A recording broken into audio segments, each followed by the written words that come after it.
and the Stingers could have home court. If not, they'll be on the road, but they can finish no worse than third in the Western Conference in the CEBL. So that's great news.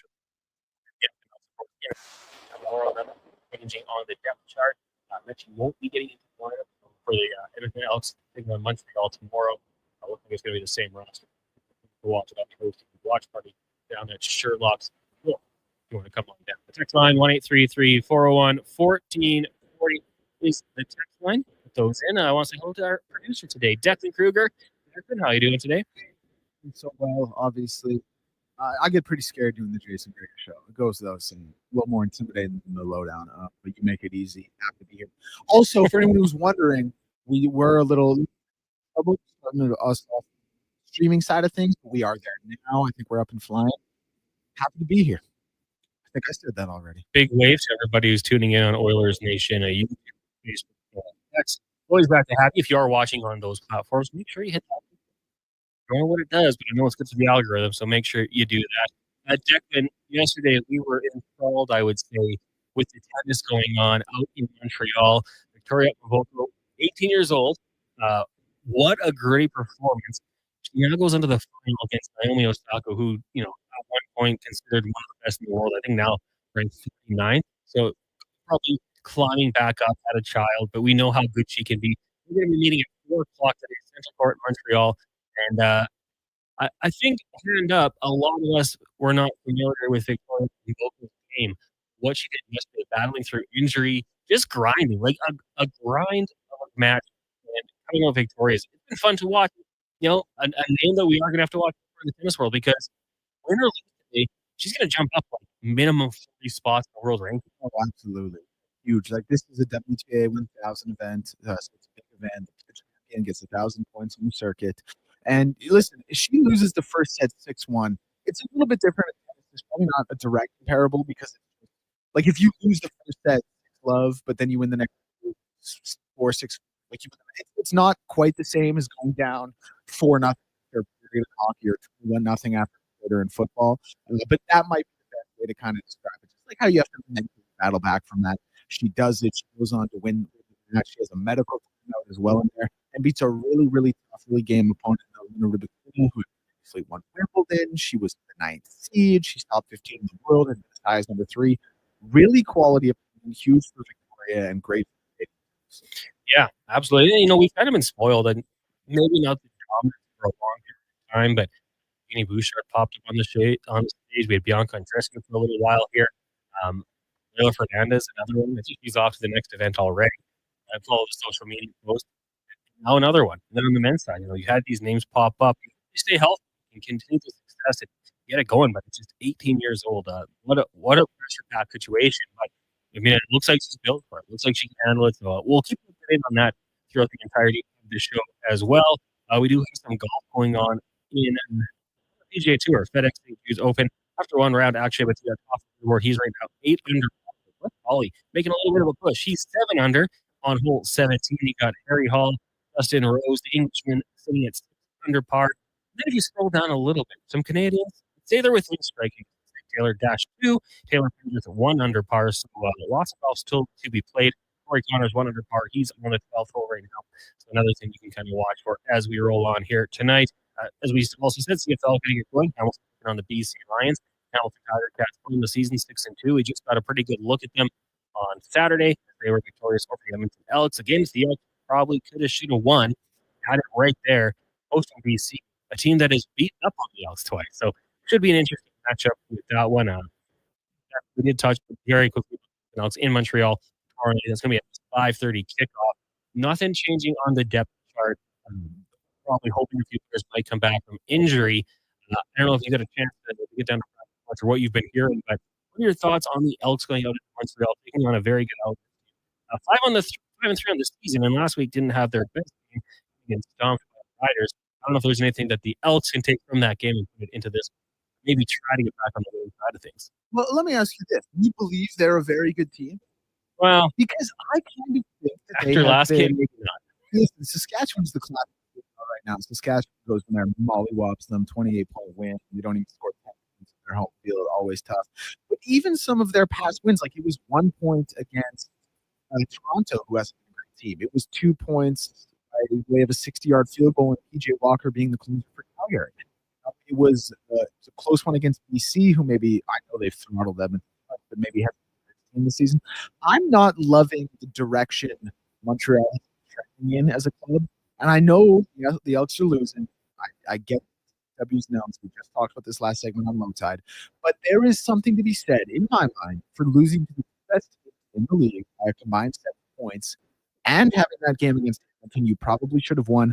I feel like with Cody back with the lineup now that they're running back for the second week, I feel like things are trending upward. And I like Edmonton to win this game. I really do. I think they're playing football to Montreal right now. You may not suggest it. I like them to win this game, but I'm going to be very curious to see how. Yeah, I would actually switch my pick to the Elks to win this one. As you said, I mean, I think I was living in the past a little bit to start off that even the Elks 3-0 to start the season, and it looks pretty good. But then, they've lost a few of their games and their wins. They beat the Rams by 2 games. They only got past the Argos at home, 26-25, lost to the Lions by 1. So you know what? I might on air flip-flop here. You know what? I like the Elks going into this one, playing better football. I got to build, right? Like, you can't have little mistakes, you can't have the drops in the end zone. Got to develop that killer instinct. Finish the football off inside from the 1-yard line, and maybe let Cody Fitz in that instance, or give it to Rankin, a guy who can run between the tackles. But yeah, I'm looking forward to this one. Should be a really good time, man, for those of you who do want to come out to Sherlock's. We got the watch party going on. That means drink specials, food specials, giveaways, games that we'll be playing as well. So hopefully we'll get you out to that one. Also, NFL football tonight. It was preseason, but for people like it scratches the itch just a little bit. The Colts and the Ravens meeting in Baltimore at 5, and at 5:30 and the Bengals. Then at 8:00, it's the Raiders and the Seahawks. I don't think we're going to be seeing Ashton Genty much for the Vegas Raiders. I think a lot of people have questions about him, especially going into their fantasy football drafts. Where does he rank amongst the running backs? Because running back position for a long time, you saw a lot of situations, but I think we're starting to see guys who can be the bell cow back. And I don't know how many we'll see tonight, but you look at the Raiders with Ashton Genty, that's a nice one. The Bengals and the Eagles meeting. Well, I don't know if either their running backs play. Saquon Barkley's Brown, good player. I think he's going to be drafted in a lot of leagues this season as the guy there. Obviously, the Ravens and Colts. You got Derrick Henry and Jonathan Stewart. Like, there's a lot of really nice running backs out here. And we'll talk fantasy top first. 520. Where does Ashton Genty rank amongst the tops for you? Well, listen, I'm very high on Ashton Genty. Hate to be that guy playing that part, the guy everyone hates. But I watched him a lot at Boise State this year, or last year. So I feel like I understand his game, the way he hits the tackles, moves once he gets into open space pretty well. It's a dime a dozen position, but I think when I look at some of the fantasy backs, I'm looking at Bijan, I'm looking at Saquon, I'm looking at probably Jahmyr Gibbs, even though that was maybe a bit more of a question mark. Derrick Henry's tough because you would think the way he runs the ball, he would have a significant fall off at some point. He's kind of around that threshold for carries where it happens. Yet, I guess I'm going to put those 4 ahead of him. I would probably look to Ashton as my first guy, unless there's something obvious I'm missing you can point out to me. But those 4 seem to be 4 or 5. I forget how many of them. Those seem to be the ones that come before him. I think Ashton, fresh guy, young, new legs, drafted 6th overall, be the bell cow of an offense. I think he's the 5th pick. Yeah, I mean, and I really do like Jahmyr Gibbs. Like, I think that it's up there. You mentioned Bijan, Henry. Henry, he's like the opposite of some players where it's like, I'm not going to draft until I see him do something. Yeah, Derrick Henry, like, I'm just going to roll with him until he doesn't do it. He's continually one of the best there. He's got to have such a bad. Yeah, I hope not. Like, I hope the Ravens look at it. Let's be smart about the Chargers. No. Omar Hampton's going to be better in 2 years. Mark, probably true. A little bit of a bias pick there. But yeah, I hope they monitor his carries a little bit. Christian McCaffrey, to me, like, he's healthy. I'm still a believer in that guy. His injury hurts him a lot because I think a lot of people probably were thinking CMC. For how mobile he is coming off that injury, I think it's going to be a real interesting game. Well, it would be fair. Like, if you took him last year, and I would say majority of Cody Panik. I was like, I can't do it. I'm probably taking him first overall. That would just make sense. The things he got into, yeah, he averaged 4 yards per carry, didn't find the end zone. Late in the season, I mean, it was just kinda like, yeah, this his last game played was the 1st of December. I don't know if even total yards, did he go over 100? I think the first game back against the Bucks he did. He's a tremendous receiver as well. He's one that I bet in most leagues he probably slides a little bit, but there's a certain point where I think I would feel comfortable taking him in a draft. What is that point? It's gonna have to be league to league when you get there. But then, there's guys who are kind of on the rise here, like is Breece Hall gonna bounce back? A lot of people like Devon Achane. Just, a year removed from being a guy that's really games out there. We forget it. Oh, absolutely. And especially like Achane's young. He's still very young. Hubbard had an outstanding season last year. He a guy, you could get maybe later on in the draft process. I think he might be there. So we'll see. We'll see. J-Dog said, "Hey, is that guy who dropped the touchdown on the last game from the roster?" Yes, he is. Keon Julian Grant will be there. I mean, Cody Fajardo going back to Montreal has trusted him, so I'm sure he's going to be a part of this game. No one's going to want to make a play more than Julian Grant. Excited to see how he bounces back, for sure. John of St. Albert, I just tuned in. Where's Jason? Jason is off for a couple days. He will be back Monday, but taking a couple days to get out of there. Reset the batteries a little. Deanocracy. Derrick Henry isn't allowed to fall off until after the Ravens win the Super Bowl. Pretty strange. Yeah, I mean, I don't think he's gonna fall off. I think that guy is just a machine. Like, Justin's point, like, there could be that one point where it's like, okay, legs are gone, and that's it. It's sad how it happened in the NFL. It happened quick. And the Rakes, they were talking about Chuba on a Good Morning. Chuba Hubbard last season, and people might say, okay, you guys are just biased because you're, from Edmonton and he's from there. He's been on this show a handful of times. You go back to last season, he was just under 12 rushing yards on the season. He had double-digit touchdowns, 10 scores, and that was only appearing in 15 games. He missed a couple games. He could have had more. He only finished the ball once last year. A really good sign. Then as a receiver, 54 targets. He had 43 receptions. Not the most yards, but if you're in a PPR league, it all counts the same. It's one of my qualms with a PPR league. I don't like that. You get a point for doing your job. You're supposed to catch the football. But Chuba Hubbard had 43 receptions. So if you're in a full-point PPR league, that's 43 points on the season. I'm really intrigued by him, and I think, Teteroa out there, the Panthers, second year, kid from the South Carolina Gamecocks. His name slips my mind right now. Adam Thielen. Look at Xavier Legette. You weren't hitting talk back there, but I heard you very quietly. I hit talk back on. You were muted it up. I think YouTube would have heard it twice. I wasn't. I just couldn't hear. But then briefly heard Xavier Legette. So yeah, you know what? It's young. He showed us at Alabama. He's the number one overall for a reason a couple of years ago. He's trying to get the receivers, the talent around him, and that's only going to be beneficial for Chuba Hubbard. That could be another pick there. Healthy for the entire season. Not too bad. Quickly, Jonathan Albert says, "Do you guys think the Steelers can clinch the playoff game? They need probably going to lose all their games." Yeah, we mentioned that earlier on in the show. I think they could. Crazier things have happened. Steelers playing some good ball right now, and funny, Jordan basically said that. Like, kind of expected this team to get better as the season went on with some of their players starting to, get a little bit more comfortable playing with each other, and he was right. It'll be tough. I think Calgary is a good team. They've shown that they've been able to beat Vancouver, who the Steelers haven't been able to. We'll see. I think it'll be tough. But the good news is for the Steelers, I think when they're on the beat the league, and we'll find out. But it's going to be certainly tough. You always want to have the outcome, not having to rely on others, because it's out of your hands. Let's take a break here. When we come back, we are going to talk some CFL football. John Hodge from Sweet Down Nation later on in the show. It is Thursday. David Owen's going to come by from Sherbrooke. We've got Eric Williams from NFL on Fox, NFL. Colin Livingston for the Race Report, Spectre, and Bob Harris will join us at 5 Series Fantasy. as we will be looking at fantasy football. Get his thoughts on the running back position as well. It is the Jason Gregor Show here on Sports 40 Oilers Nation, YouTube, Facebook, and X, brought to you by PlayAlberta.ca.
Portions of this hour brought to you by Crystal Glass. Your clear choice for essential windows, locally manufactured and installed, Crystal Glass provides beautiful product and incredible customer services for all your residential needs. Call 310 Glass or visit crystalglass.ca for a quote. He's not just another pair of glasses. It's the Jason Gregor Show. Thanks for checking out Edmonton Sports 1440. PlayAlberta.ca, Alberta's only regulated online gambling.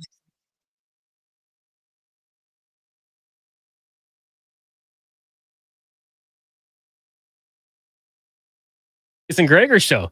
Old habits, old habits. Jason Gregor Show here on Sports 1440 and Oilers Nation Facebook, YouTube, and X. Connor Halley sitting in for Jason. He'll be back on Monday. Jason Gregor Show brought to you by PlayAlberta.ca. Of course, the CFL season rolling on here. Week 10 gets going tonight, and should be an interesting game. Levi Mitchell and the BC or the Hamilton Tiger Cats hosting the BC Lions.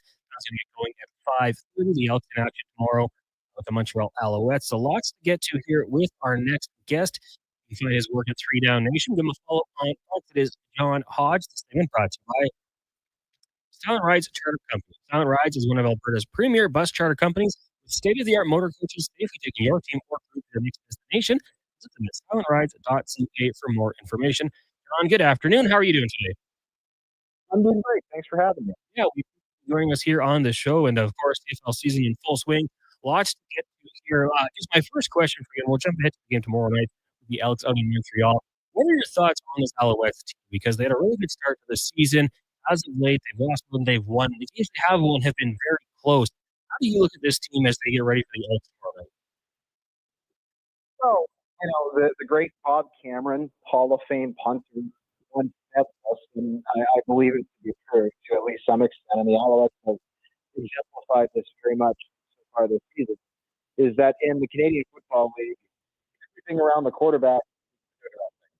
And Davis Alexander has been at the helm of this Montreal team. They've looked unbelievable, right? Virtually unbeatable for that first part of the season. I do think some of the hot starts came from how much continuity they've had, and that's not just on the personnel side, that's the coaching staff from top to bottom. But, I mean, this has simply not been a good enough team with McLeod Bethel Thompson under center. Injuries played a role in that. Marc-Antoine Dequoy, they're all CFL safeties. Austin Mack has been banged up. Tyson Philpott's been banged up, and that has played a role. They've also lost Justin Lawrence, an Edmonton kid, who's been very good center for them. That's going to be, I think, something to overcome this week. But I don't think the quarterback play over McLeod Bethel Thompson's fourth start so far this season has had enough, and I don't think he's put them in the best position to win. And that's somewhat surprising because he didn't get a ton of wins at Edmonton last year. He did move the ball well. Like, he had some good statistics, he protected the football, and clearly, at least through four starts in Laval Province, he's not able to match that over 2025. Yeah, statistically last year, he was great for the green and gold. Now, let's look at the Edmonton Elks going into this one. And another disappointing loss. I mean, they've been close, just can't finish it off. Maybe they don't have the killer instinct they need to win a football game at this point. But a little bit more consistency with the offense. Cody Fajardo under center. Just to start things off, what was your thoughts with the team that's decided to go with Fajardo, and how have you thought he's? Well, I mean, the first game, from a protection standpoint, was a little bit of a nightmare, right? To give up 8 sacks to the Saskatchewan Roughriders, it's obviously not sustainable. That's obviously not good enough. That said, I thought they had a nice bounce-back game this past week, only giving up 1 sack and a tight loss to the Hamilton Tiger Cats. And, I mean, Cody Fajardo, I don't think he's got a tremendous ceiling as a quarterback. But the nice thing about Cody is he's got a very high floor, right? He's not going to turn the ball over a lot. He's not necessarily going to create a ton with his legs, but he can move well enough to avoid pressure at times. He can move well enough to pick up first downs with his legs. And, I mean, there's not a thing that you can show him in a CFL defense that he hasn't seen over the past decade or so, right? Including many long stints as a starter in Saskatchewan, Montreal, and of course now in Edmonton. I think that's what he really needed, right? Trey Ford had extremely high highs, but he also had very low lows. And having somebody who could step in and say, okay, this is probably not a Grey Cup team. I don't think anybody in Edmonton would argue that they're a Grey Cup team right now. But can we be a third team? Can we be the third team in the West Division? I think that's probably the goal right now, given the way the standings are shaping up. And I think that Cody Fajardo was a good person to get them there. And then defensively, this team was a big adventure the first month of the season, but I think Jason Gregor, the first defensive coordinator, is starting to settle into that role better. The personnel seems to be falling a little bit better, and I think that will help for them because their defense has been better as of late, but they're still winning, bottom 3 and in many cases dead last in the CFL key categories. So the more they can clean up that side of the ball, the more they'll have an opportunity to play complimentary football with. John Hodge of 3 Down Nation joining us on the Jason Gregor Show. Connor Halley sitting in. Then, the defense has been kind of crazy. It certainly has looked a little bit better here, but they still have a hard time getting to the quarterback. They have one interception that came from Jake Perez, the defensive lineman, of course. Have you seen a defense, in your time covering the league, that's just struggled to make an impact in any sort of way? Well, it was a very confusing start to the season because the Elks 2024 obviously traded away Jake Perez to Toronto. They lost Demetrius Maxey, who, when you talk to people around the league, is not just one of the top D-line coaches in the league, but is considered one of the top assistant coaches, period, in the league. And I think they righted it wrong by bringing back not just Jake Perez in age in 2025, but they brought back Demetrius Maxey. The two of them just want to get a cup together in Toronto, and of course they picked apart other parts of that defensive line in Toronto. They brought in Robbie Smith, right? They brought in Brandon Barlow. Yeah, he was in Edmonton last year, but he was in Toronto the year before. And when you look at that unit, like that, the one I can throw in there, that had so much success or in double blue, one would think that with that continuity, the coach, everything, that would boil over into 2025. But unfortunately for Elks fans, that has not happened at all. This unit has not been able to get pressure with Fuller, and I think that's why, especially early on in the season, we saw J.C. Sherritt doing so much thing. And one of the benefits, right, of having that defensive line that can get pressure with Fuller is you don't have to. Right? You can drop 8 players and be confident you're still going to get pressure. You don't have to send extra players, which of course can leave you a little bit underhanded on the back end of the defense. So I was very surprised to see that. I thought Edmonton was going to have a top 3 defensive line this year, certainly, and possibly even the best in the league. But to me, that, at least right now, has been one of the most disappointing units in the CFL, and I would like to see a lot more from them in the second half, because you highlighted the lack of interceptions. Well, the number one way to get interception is to pressure the quarterback, right? The quarterback has to make throws while they are being pressured, whether that means the defensive player actually inhibiting the throw by knocking an arm, or whether that just means the quarterback has to make a throw up the gun, which to be an accident. Like, that's where most interceptions are generated from. It's not necessarily from a defensive back making a brilliant play. Now you see those, but oftentimes it's the pressure making the quarterback, forcing the quarterback into a bad decision or technique. And right now the Elks just haven't been able to pressure opposing passers. And I think that's a big reason why they haven't seen those turnovers, and they've got to get that fixed. Totally agree. John Hodge, 3 Down Nation joining us here on the Jason Gregor Show. Connor Halley sitting in. I just want to know, before we take a look at the rest, I want to ask you about Trey Ford and the development he's had, because I said it quite a bit here on our show and our station that it hasn't been ideal. In and out of the lineup, it's been a little bit tough, and there's been discussion, does he not want to go into the field for certain packages with the previous regime?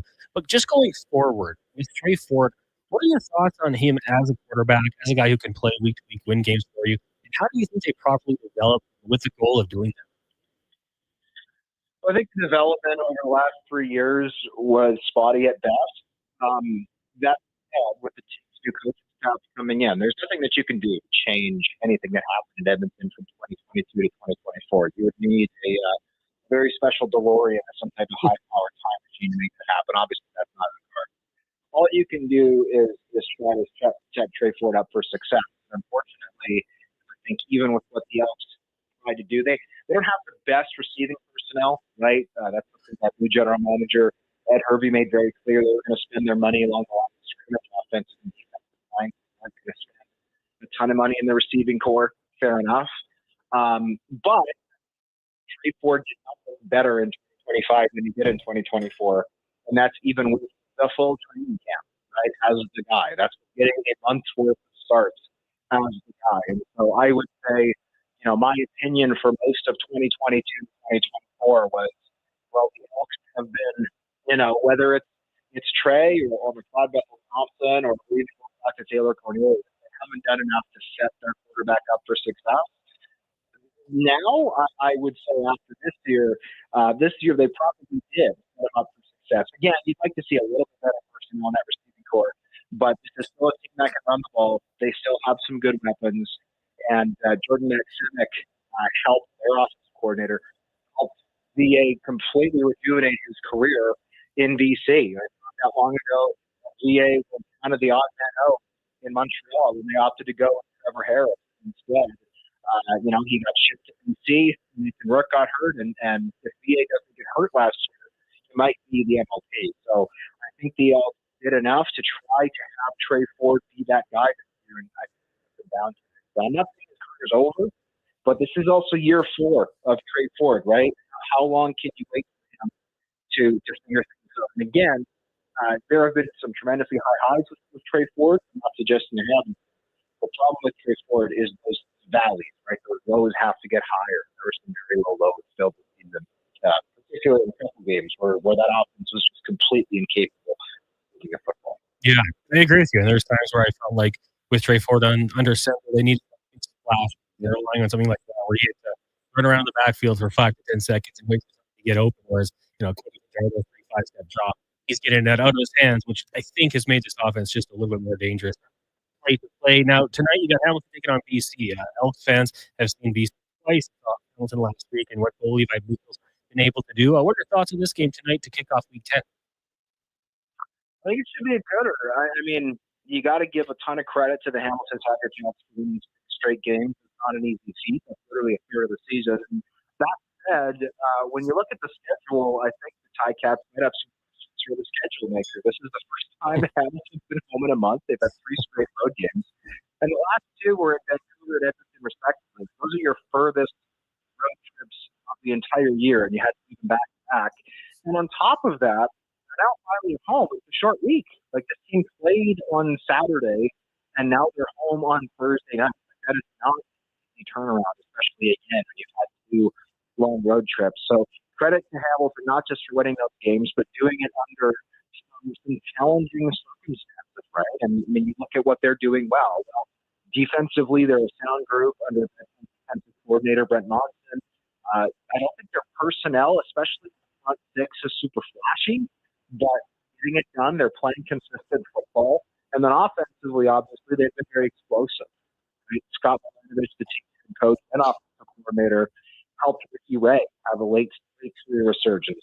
Helped Anthony Calvillo have a late career resurgence. And though it took some time, right? Bo even was benched briefly last season. That is coming to a full head here, where Bo is, right now, I think if you pass ballots for MLP, it would probably be close to unanimous that he would be the guy. He's got 18 touchdowns, only 3 picks on the year. That's a tremendous ratio. He's on pace for new career highs in passing yardage and touchdown passes, which is pretty remarkable. And you consider the fact that he is already a 2-time MLP. And then, of course, the Ticats win the East Division, which right now they're certainly the front runners to do. That'll also help this case. So I think you really have to like what you've seen from the Ticats here. They deserve a lot of credit for what they've been able to build. Now, John, as we head towards the midpoint of this season, good news for the Bombers. Got good to go participate in practice yesterday. Any team you think could go on a little bit of a run here as the playoffs? Oh, that's a good question. I mean, 2 teams that need to get a run together would be Toronto and Ottawa. They're both 2 and 6. They play each other this week. And that I say that because there is a very strong possibility, at least right now, that there could be a crossover in 2025, right? I mean, obviously the Edmonton Elks are still, I don't want to count them out, they're not out of it yet, though they've obviously got to go on a run sometime soon. But when you look at the BC Lions at 3 wins, you look at the Blue Bombers at 4 wins, 5, if one of Toronto wants to make the playoffs, they're going to have to make a push here, at least to stay above the 4th place team in the West Division. Otherwise, we'll see a crossover for the first time in a few years. One thought I quoted on an episode of the Trio Nation podcast is that imagine that this year the Winnipeg Blue Bombers cross over to be the 4th seed, to be the 3rd seed in the East, and they end up playing at home in the Grey Cup against Saskatchewan. Only the Riders are technically that would be the most CFL thing I think of all time. But regardless, the Argonauts and Red Blacks have to get something going here. They want to avoid a crossover and make the playoffs in their own division. Desperation. Week 10. I love it. Well, John, thanks so much for doing this today. Really appreciate it, and we'll have to get you again. Well, that is John Hodge, covers the CFL for 3 Down Nation. Make sure you can follow next at John D. Hodge. That was our CFL report, the biggest of the day, brought to you by Silent Rides Charter Company. Connor Halley, Declan Kruger, and Josh with you. Here's Jason Gregor Show. Lots to get to on the program show.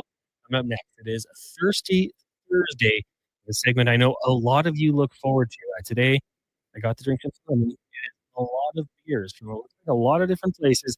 David Owens joins us next on the Gregor Show, brought to you by PlayAlberta.ca.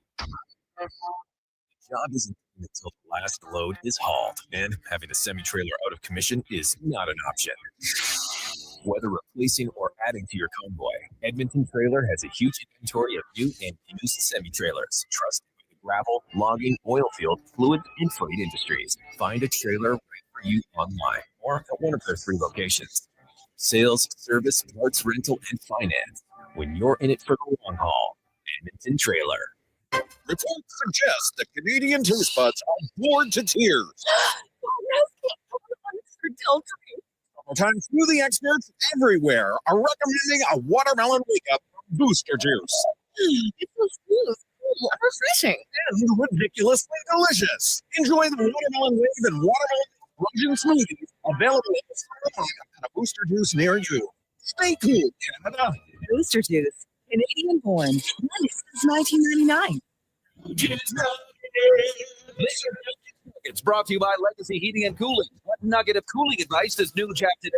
An air conditioner works by blowing air across the cold evaporator coil where the heat is absorbed into the refrigerant. I actually don't know what that means. Kind of like Zach Newman with goaltender experience. Sorry, Zach. Got me there. Get no payments and no interest for 1 year on your money from Legacy Heating and Cooling. Proud sponsor of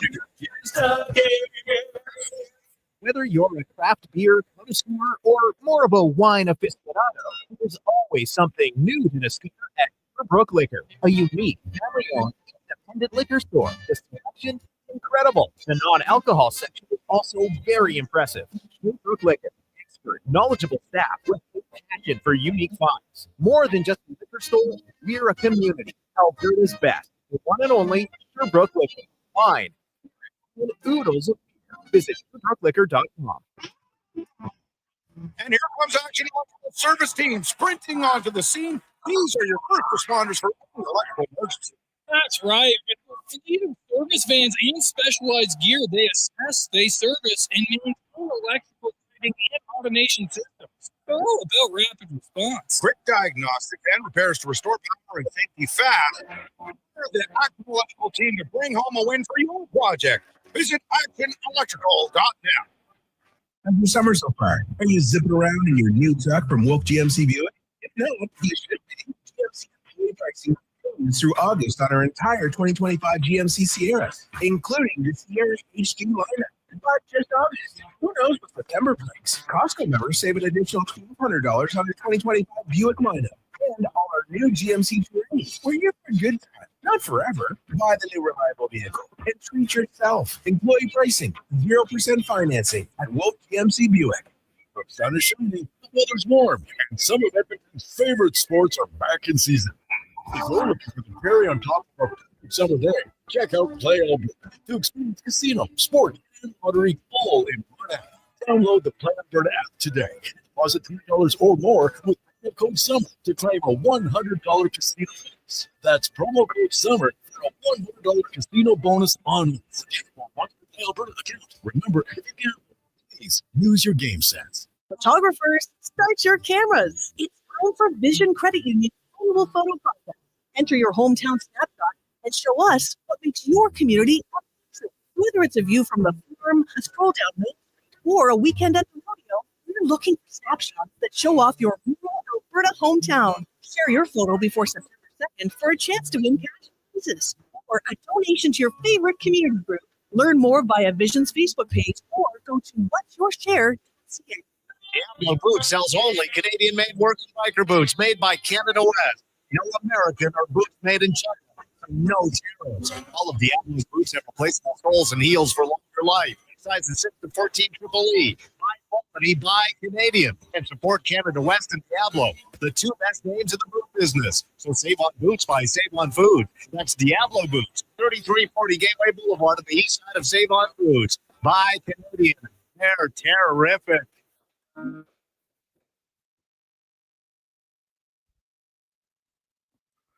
Portions of this hour brought to you by Japa Machinery.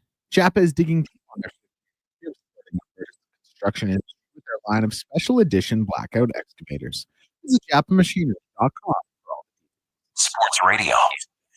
The Jason Gregor Show on Sports 1440. Presented by Alberta's only regulated online gambling website.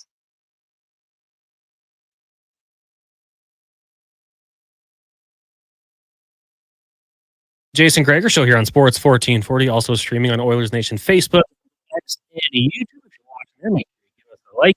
Connor Halley, Declan Kruger, and Josh Stenwick with you here from the Stingray Studios here in West Edmonton Mall. Lots to get to on the show today. We'll talk some football, baseball, golf, tennis. Big match coming up at 4 o'clock with a Canadian. A great story. We'll get to that and more. But right now, it's Thursday at 2:45, and that means Thirsty Thursday.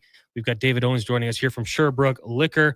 Sherbrooke Liquor, the best selection of wine, spirits, beers, and non-alcoholic drinks. They got two locations, Southside on 50th Street and 92nd Ave, and the OG store, 118th and St. Albert Trail. Dave, good afternoon. How you doing? I'm doing fantastic. How are you? I'm good. We were doing that last interview with John Hodge, and I was looking at these cans and bottles, and we got some treats going on right now today. Some treats going on. Yeah, well, it is International Beer Day. So we thought we'd go a little bit international. So we did some scouring of the shelves and then took a look at what we had, which is a lot to choose from. But we kind of nailed it down to 6 beers that take us from Africa to Belgium to Japan, England, UK, Australia, Canada. We're all over the map today. Some locations, like I would have thought, yeah, that's a beer location, and then some I'm very intrigued by. Very intrigued. An African beer I've never had before. Oh, it's fantastic. This is one of my favorite. And that's one of the ones we're going to start with today, actually. And so this is Tusker. Tusker, okay. Tusker Kenya Pale Lager. And it's been around for quite some time. They've been brewing this since I think 1922. I think my first I've probably been drinking this for about 20 years or so. Okay. It is just like the perfect summer hot weather beer, being a pale lager coming from Africa. It smells good. It's light on alcohol. It's about 4.2%. So it's not too intense that way. And so there's just a bit of a slight hot bitter finish, bitterness to it, but super refreshing and delicious. Oh yeah. That's a patio beer right there. That's one to sit outside, especially the last few days here. It's that cream, like really clean, crisp finish to it that just, leaves you wanting more out of that. That is really, because there's some basic beers out there, but the aftertaste with that one, there's a little bit more to it. There's a little bit more to it, yeah, for sure. And there was a George Hurstler was one of the founders of this beer, and they've named it Tusker after him, as he was tragically ran over by an elephant and killed. Geez. So that's where you get the Tusker from. Fun little story behind it too. Cool bottle. I don't think too many people would survive that. Hey, that's right. Proper pint. This is one of our top selling beers. So you just buy them by the can, by the bottle, or bottle? Yep. Yeah, obviously a bottle. Betcha. That's cool. Yep. Right on. Okay. Well, I would recommend that one. Once it gets hot again, go grab one of those. We'll get one of those. Yeah, for sure. And now this next one, we're going all the way to Japan this time, and so we're sticking with a lager. This one's a little bit more. It's 5.5% alcohol. And this is a yuzu lager. So Japanese lager infused with yuzu citrus. This brewery's been around since 1823. Really? So they've been brewing beer for a long time. Random question. What's the oldest brewery? Do you know? Oh, that is a good question. Now you're getting probably somewhere in Belgium, and we're going to get into the brewing stuff into the 1500s for sure. Going way back. The mead days. Oh. This is good. Yeah, citrusy for sure. Super off the top. That yuzu just comes through super strong. It's almost, you get it's a little bit floral. You said yuzu? Yuzu. What's yuzu? Yuzu. It's a Japanese citrus fruit. Okay. Yeah, and you'll find it it's around quite a bit these days. Actually, it's been quite popular in different beers. I worked in a produce department for a long time, and I always brag about that. I know all these things. That's right. Didn't know what that was, but that is like you can definitely taste the citrus there. Definitely taste the citrus. Yeah, really, really great clean beer. Again, nice summer patio pounder. Absolutely. Did you get a chance to sit out and enjoy the last few days? I got a little bit of time. Yeah, I sat out last night till I was out with my daughter and her boyfriend till 10:30 or so. And Nice. enjoy the nice, you love this time of year. It's Oh, great to be outside. Stays light It's out. warm, stays light out. And even if it rains, like it's still warm out. Yeah. Oh, absolutely. So- Especially if you just need a little overhang, something to get underneath, I and got you're a good. great pergola in the backyard. It's great. You're I'm set. there all the time. Oh, those first two would be great for the weather. Yeah, perfect. So now we're going to go to England. All right. And so we're going to Timothy Taylor's Landlords. This is a classic English pale ale. And this one's been brewed since I think 1858 by one of the UK's most respected independent breweries. So really, really golden kind of color in the glass there. You see that, and sort of biscuit toffee, some light earthy hops to it. Vegan, also Supreme There you Champion Beer of Britain on 4 occasions. On 4 occasions. That's There right. you And this go. is also sort of like, it's like 4.1%. So again, nice easy beer to be crushing on a nice warm Yeah, beer. that is nice.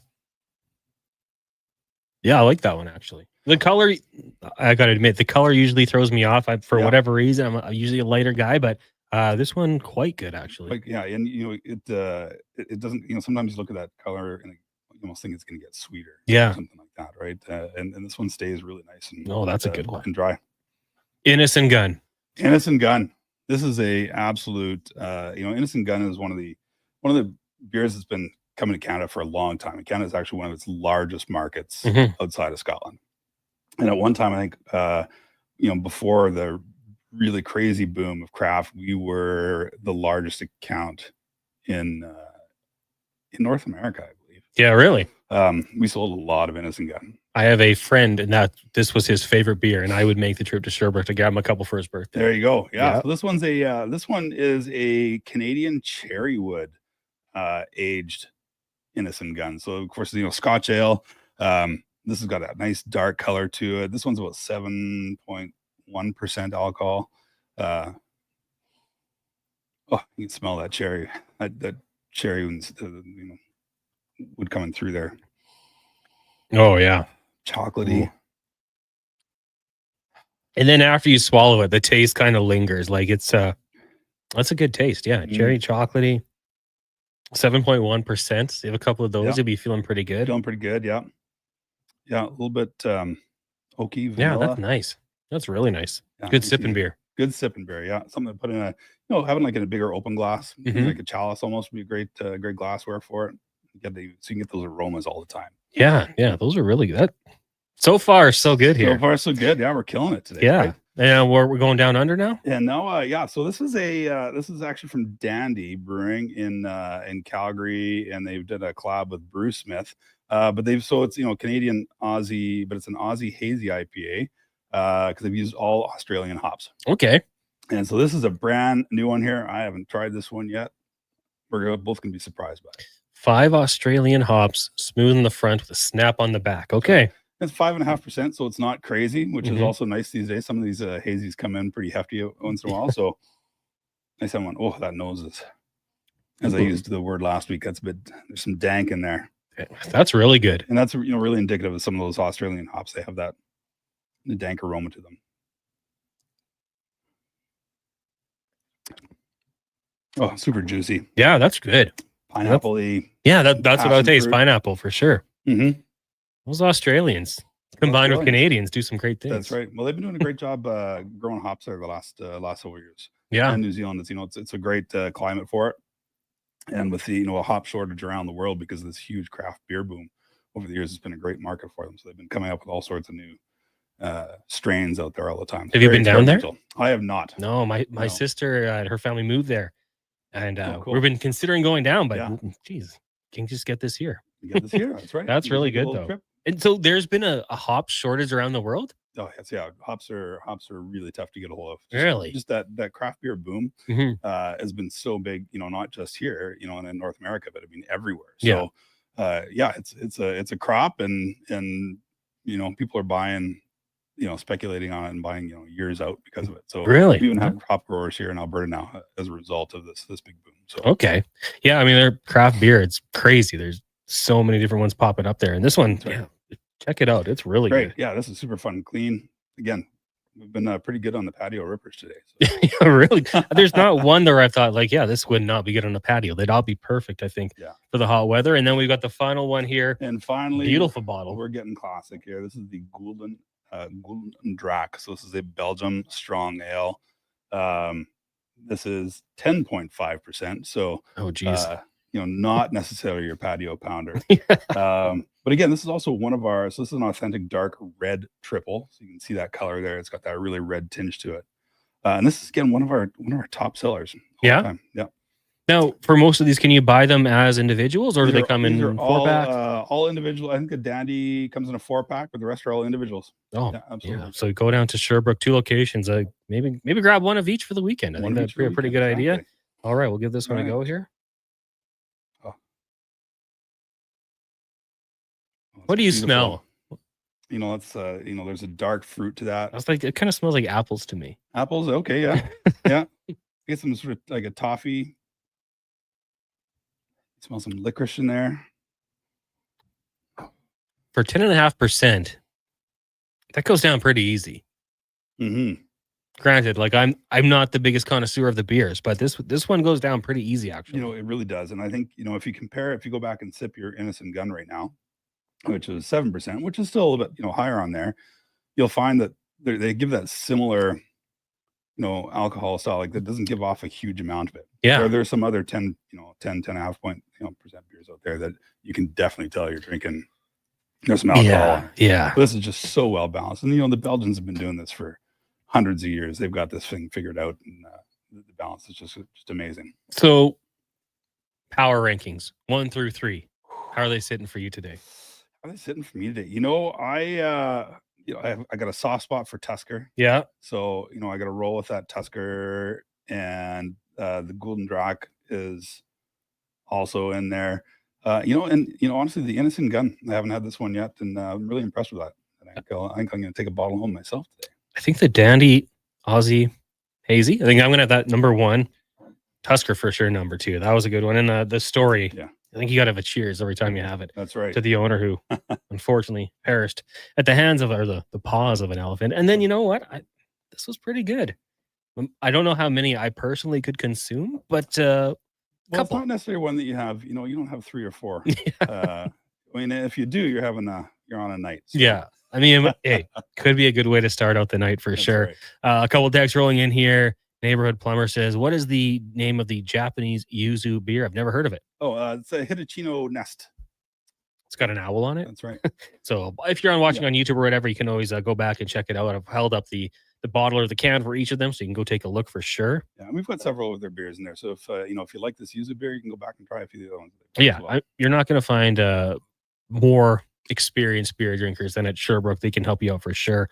Brock's asking about the one with the Australian hops. Yeah, I can tell you what it is. You can write it down, or I can send it. Is the Dandy Rippa Aussie Ale. Big gator on the front of it. Very cool can. And then Simon says, oh, man, it's a long one. We'll get to it later. I like to proofread these in case I get myself in trouble. That's right. Proud Bavarian moved to Edmonton 10 years ago. The oldest continuously operating brewery is the Weihenstephan Brewery in Bavaria, Germany, which has been open since at least 1040. Yeah, that sounds about right.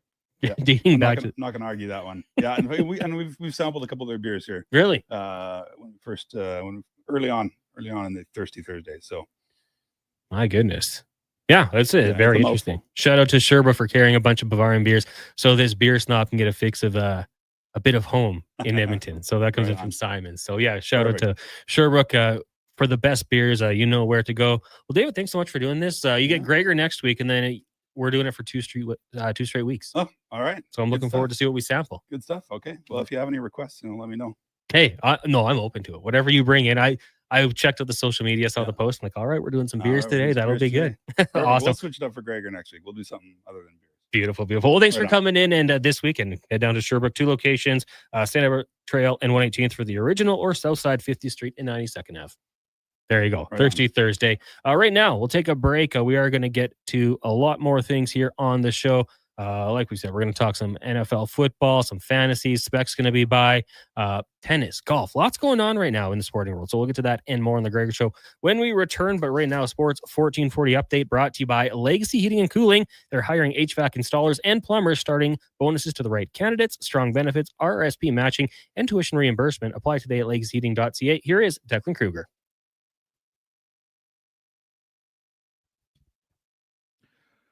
Scores in the majors right now. White Sox and Mariners tied 0-0 in the bottom of the third. One final from earlier saw the A's over the Nats 6-0. Later on today, we'll see the Reds and the Pirates and the Marlins and the Braves. WNBA scoreboard, 3 games in action tonight. The Dream and Sky kicking it off at 6. Sun and Sparks at 8. Fever and Mercury at the same time. 3 preseason games, Colts and Ravens, Bengals and Eagles, and Raiders and Seahawks in NFL action. And in the FedEx St. Jude Championship, Akshay Bhatia is the leader in round 1. He sits at 8 under. The highest ranked Canadian, Taylor Pendrith, at 1 under. Don't check that. Nick Taylor at 4 under. Other news in the sporting world, Charger star tackle Rashawn Slater was carted off field at practice today following a leg injury, and week 10 of the CFL kicks off tonight with the Ticats hosting the BC Lions. Kickoff at 5:30. Shea Gilgeous-Alexander Appreciation Day in the city of Hamilton, as well as he will be handed the key to the city before kickoff. Victoria Mboko has a chance to win the National Bank Open. She takes on formerly number 1 ranked player Naomi Osaka. That match starting at 4. I'm Declan Kruger. This has been a Sports 1440 update.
Portions of this hour brought to you by Leading Edge Physio. We treat pain and injuries head to toe and some other issues that might surprise you, like incontinence, vertigo, neuropathy, and cognitive issues.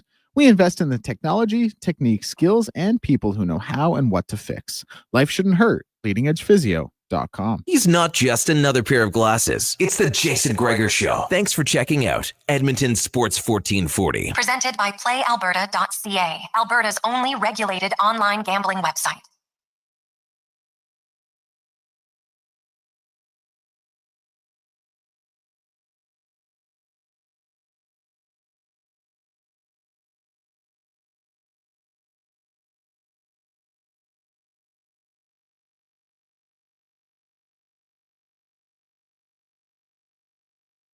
Your show here on Sports 1440, Oilers Nation, Facebook, YouTube, and X. Brought to you by PlayAlberta.ca. Connor Halley, got Declan Kruger, Josh Fenwick along for the ride with you here. Lots of text rolling in here. Of course, Thursday, always a popular segment. Text rolling in here from IMAC. I love Innocent Gunman, drinking it since the original. That said, wife is Czech, so you can assume I enjoy all Czech beers. I would assume so. Innocent Gun, yeah, I had a buddy who was the same way, and he would only have a couple because they are typically a little bit stronger, but he'd start off the night with a couple Innocent Gun and then move on to something else. Sherbrooke Liquor has it covered. Josh, the intern's got a couple so far. I think he liked the Aussie one. Tusker as well from Kenya. Another one, 4.2%. Gotten the thumbs up from it. So, yeah, make sure you head down to Sherbrooke Liquor. Either of their locations, they can hook you up for your weekend, and also non-alcoholic drinks as well. So it doesn't have to be alcoholic. If you want something, you want to sip along with the friends, you can also do that as well. Jason Gregor Show brought to you by PlayAlberta.ca. Use promo code Gregor and get $50 free play. Also, it is the daily grant tonight. You can win $1,000 a day for the next 20 years, totaling $7.3 million. Get your tickets at PlayAlberta.ca. And remember, use your game sense. GameSenseAB.ca. Now, there's a story I saw in the news, and I guess to put it all together, on TSN right now, they're showing ESPN Ocho. So it's been a variety of just kind of weird sports. We watched roller hockey. Right now it's dog surfing. And there was also a event of walking up slippery stairs. It looked like there were stairs covered in like baby oil and people were falling. But a girl won by the name of Annabelle, which reminded me of the story from, yesterday, 2 days ago, the Annabelle doll being haunted, and comedian Matt Rife becoming the legal guardian of Annabelle, which to me is just wild. I mean, if you've seen the movies, that's one thing. If you have watched any documentary on Annabelle, like, crazy things happen to people that are around it. And I think they keep it in a case that's like covered in holy water, I believe, to make sure it keeps you safe from it. Of course, it goes back to Ed and Lorraine Warren, who very good stories with those two. Declan, you like scary movies. I like scary movies. We know a little bit about Annabelle. Is that something you would ever want to own? No, of course not. Listen, I don't mess with no demons. I don't mess with any of that. Michael Myers, Jason, Leatherface, that's all cool. I don't mess with none of that real life stuff. Don't bring that around here. Good vibes and prayers only. Like, I don't even want, there's like and now obviously it's gone, but the Warrens Museum, you can go visit and see things. I ain't doing that neither. Nothing to do with this, please. I don't even like having this convo. Would you go on a ghost tour? Like a haunted thing in Alberta? I would. I actually have. The U of A has one. I did that one Halloween with my loving girlfriend. It was very fun. I don't mind ghosts. I don't mess with demons, though. That's a fair line to draw. Big difference. Yeah. I saw that story and I'm just like, why risk it? What is the upside if you're Matt Rife, who I've seen his stuff on social media. I've seen the clips. He seems to be a funny guy. Like, bills cannot be that high. No. And how much did he pay for it, I wonder? No, but I'm like, you need to, this is what you need to do to like pump out content and be relevant. Like, surely there are other ways, Mr. Matt Rife. Absolutely. This is just foolish. So I don't know. Call me crazy. And have you ever had like a ghost story? Because I would tell you, I had a friend and we used to go to his house sometimes and they said the basement was haunted. The dog would go downstairs and it would bark at one spot on the wall. And certain people were like at dark, like, no, I'm not going downstairs, not using the downstairs washroom. That was the closest thing I have to a ghost story. But when we bought our house, I was thinking about it. Like, that's how every movie starts off. Those haunted house movies, like you just move in, you're a young family trying to start your life, and it's haunted. So I was scared about that. You got any good haunting stories? Well, first off, when I was a kid, I'm a big Harry Potter guy. I tried to go down into my basement bathroom and open the Chamber of Secrets by speaking parcel tongue down there. I was pretty convinced it was going to work. Never did. As far as an actual ghost story, I don't think I have one of those, but like the closest thing I would maybe come, and this obviously can be debunked pretty reasonably. When I was in Dallas a little over a year ago, Fort Worth, actually, when we were in Fort Worth, we were staying at a hotel, nice hotel, like newer hotel. And I heard the like sharpest screams of a woman at like 2 a.m. And I got up, looked down the hall, checked the people, didn't see anything. But it was horror movie stuff, the way she was screaming. And did anybody else hear it? I don't think so. Well, you might have heard something. It's a crazy one. That would be those would be the two closest I have. Lan says, I would own that doll because I don't believe in that nonsense. I would not tempt it, Lance. It's too risky. The proof is kind of in the pudding with this one. And didn't a ghost hunter just pass away recently? The guy who had Annabelle in his possession. That was him? Yeah. Okay. Well, there you go. Like a famous ghost hunter. Like I think he's on TV. Cat Dad said, I worked at a lodge just north of Lake Louise. There were 3 rooms that were apparently haunted. Which ones? Yeah, I mean, what happened in those rooms? I've heard it right. Isn't like the hotel in Banff haunted? There's certain ones about that. Even like the Fairmont in Edmonton, I think, has some lore to it. I'm not into it, but I have said, like, I would go do a ghost tour. I would be okay with that. The Rake says, me and my girlfriend at the time went on a haunted tour in St. Augustine, Florida. Spooky. Our hotel was right across the street from this huge cemetery. We woke up in the morning, went outside. The rocking chair was moving. No wind, and nobody was around. It's pretty spooky. That's... Rake says, was it the Napachawa... Numtijah Lodge? Dad, you'll have to let us know if that was the one. Hollywood J says, boys, we lived next door to an empty house. Lady died in it, and she was the only one in her family. The house was vacant for years. There were days you'd hear the piano play. Can't explain it. From Hollywood J. That's spooky. Yeah, Rick, I kind of butchered that name. Threw me off. And Cat Dad says, that was the lodge I worked at. So there you go. Numtijah Lodge in Lake Louise. That's a little creepy. I'd love to hear some stories about that one. Hollywood J is leading the way, though. A piano playing in a vacant house? There's no reason for that. The wind wouldn't do it. Cat Dad followed up, though. One of the daughters passed away in one of the rooms giving birth. Okay. Well, if you believe in the stories of ghosts not crossing onto the other side, that might be a reason why for it. That's scary. Hey, I'll tell you, I'm into it. Like, I'd love to go experience that, go see it. I love watching the TV shows or internet videos. BuzzFeed, the ghost hunters there. Those guys were great. Ryan and whatever his name was. But my goodness, it's a little bit creepy. 1-833-401-1440. Connor Halley, Declan Kruger, and Josh Fenwick with you here on the Gregor Show. Again, if you're watching on YouTube, Facebook, and X, make sure you throw a like our way. Elks in action tomorrow, as we talked about earlier on in the program. No changes to the depth chart. It looks like they're going to be rolling out with the same team we saw last week in the loss of the Hamilton Tiger Cats, which I don't think is a bad thing. You know, of course, you'd love to get some players back from injury. That goes without being said. But for a team that, played better football, was right in there, there has to be that sense of belief that, if they play their game, they can keep this thing closer.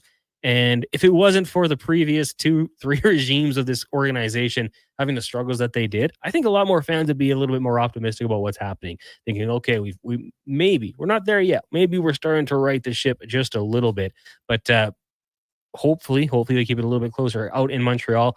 And looking at the things, I mean, I think it could be a winnable game. It'll be tough going out to Montreal, long road trip, and, playing a team that has the potential to play some good football. But as of late, the Alouettes have not been playing their best. I'm texting in Another one here. I think the lodge is the Num Ti Ja Lodge, north of Louise. Stayed there. Very cool. But IMAC, do you have any stories from there? That's what I want to hear from you guys. If there's any good ghost stories out there of things we might want to check out. This, of course, starting with the story that comedian Matt Rife becoming the proud owner of the Annabelle doll.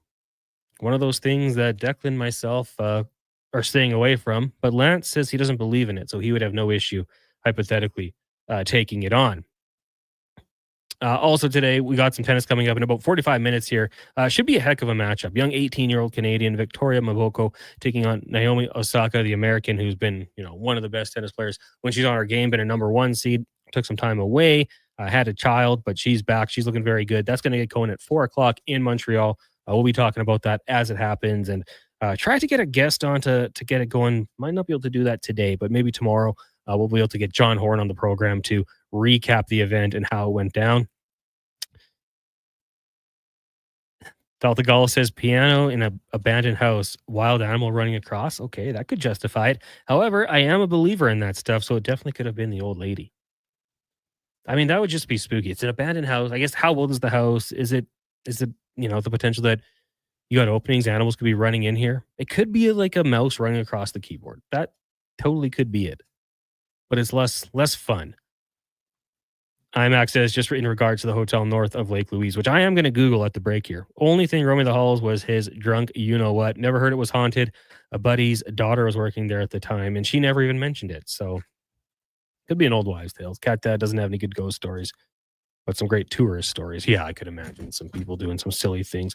I had a friend who, for a short time, was cleaning hotel rooms, and the things she would tell me that you would see while cleaning a hotel room, quite disgusting.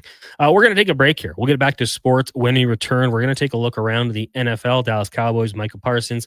Any update on the contract extension? Rashawn Slater for the LA Chargers, their franchise left tackle who just got paid. He went down, left the field on a cart. That's a big storyline. We'll talk some Rams as well with Eric Williams from Fox Sports. That's coming up next year on the Jason Gregor Show, brought to you by PlayAlberta.ca. New crust alert at Papa John's. Your favorite cheese meets your favorite pizza in the new cheddar crust pizza for only $17.99. Papa John's pizza makers created the perfect addition to their crust by melting garlic and herb seasoned cheddar cheese right on top of their fresh original dough that's made with 6 simple ingredients. Try a one-topping cheddar crust pizza today for only $17.99. You better hurry though, because it's only for a limited time. Better ingredients, better pizza. Papa John's, proudly locally owned and operated. Legacy Heating and Cooling is your supplier of maximum comfort, bringing you the cool AC you need. You just have to call Legacy. Call Legacy for comfort at night when the hot air suffocates you. Call Legacy. Call Legacy for comfort in your wallet with no payments or interest for 1 year. Call Legacy. Call Legacy. You deserve comfort. Cool off today with AC from Legacy Heating and Cooling. Come for Canada's largest trade shows, the biggest names in entertainment, exhilarating sporting events, and more. Stay for the experience at the Edmonton Expo Centre. TNA Wrestling makes its explosive debut at the Expo Center on Friday, September 26th and Saturday, September 27th for back-to-back nights. Buy your tickets online today. Learn more about what's happening at the Expo Center by visiting the calendar of events online at edmontonexpocenter.com today. McDonald's Summer Drink Days are here. Get a $2 small fruit splash beverage or a small frappe or smoothie for just $3 each. Summer's booming with McDonald's Summer Drink Days. Excludes additional flavor shots and toppings at participating McDonald's in Canada. Taxes extra. Prices exclude delivery. Today on Hey Culligan, how smart is your water? Here's Tracy. Hey Culligan, I think my water might be dumb. Good news, Tracy. Your water's not dumb. It's just not talking to you. You can make my water talk. No, but the new Culligan Smart Drinking Water System can talk to your phone to tell you when your water filters need changing and help you meet drinking water goals. Now that's some brilliant H2O. You said it, Tracy, and we're already on the way. Let us help you out with a free in-home water test from a local Culligan water expert at culligan.ca. Hey, sports fans, we've got a clear choice for you. At Crystal Glass, we provide customers with the perfect glass for any job. From home to auto and even commercial, installation or repairs, we're your team. Call 310 Glass or visit crystalglass.ca. Crystal Glass. The sun is shining, the weather's warm, and some of Edmonton's favorite sports are back in season.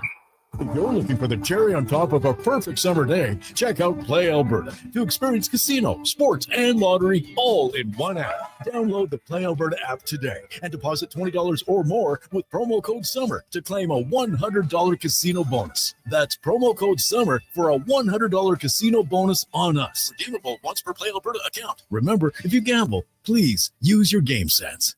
The 8th annual Oilers Nation Open tees off Friday, August 29th at 9 a.m. A Texas scramble with fellow golfers, sports fans, and maybe even a few local personalities. Great shots, cold drinks, and a great cause. Gregor's Grads. Sign up at nationgear.ca. As members of the Federation of Alberta Gas Co-ops, Alberta's rural natural gas utilities are here to fuel your life affordably, reliably, and safely. Across the province, natural gas keeps Albertans warm and connected every day. It's local, dependable, and it's ours. For more information on the Federation of Alberta Gas Co-ops and its members, or to learn more about how natural gas fuels your community, please visit us at fedgas.com. That's fedgas.com. Ford employee pricing is on now, and you pay what we pay on the Ford you want. Visit your Alberta Ford store or Ford.ca today.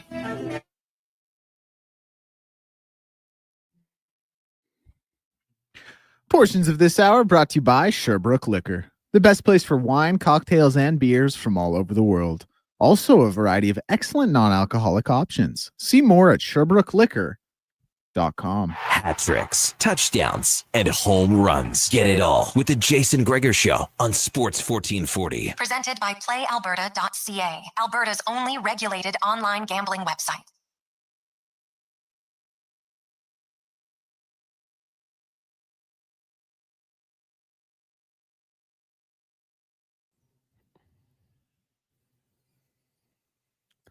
It's 3:21. Welcome back to the Jason Gregor Show here on Sports 1440, Oilers Nation, Facebook, YouTube, and X. Connor Halley, Declan Kruger, and Josh Fenwick with you here. Gregor off today and tomorrow. He'll be back on Monday, of course, talking a lot of things. CFL, tennis, we got golf going on right now. Ghost stories. We have to have a off-topic discussion as well. So if you've ever experienced anything haunted related, please do let us know.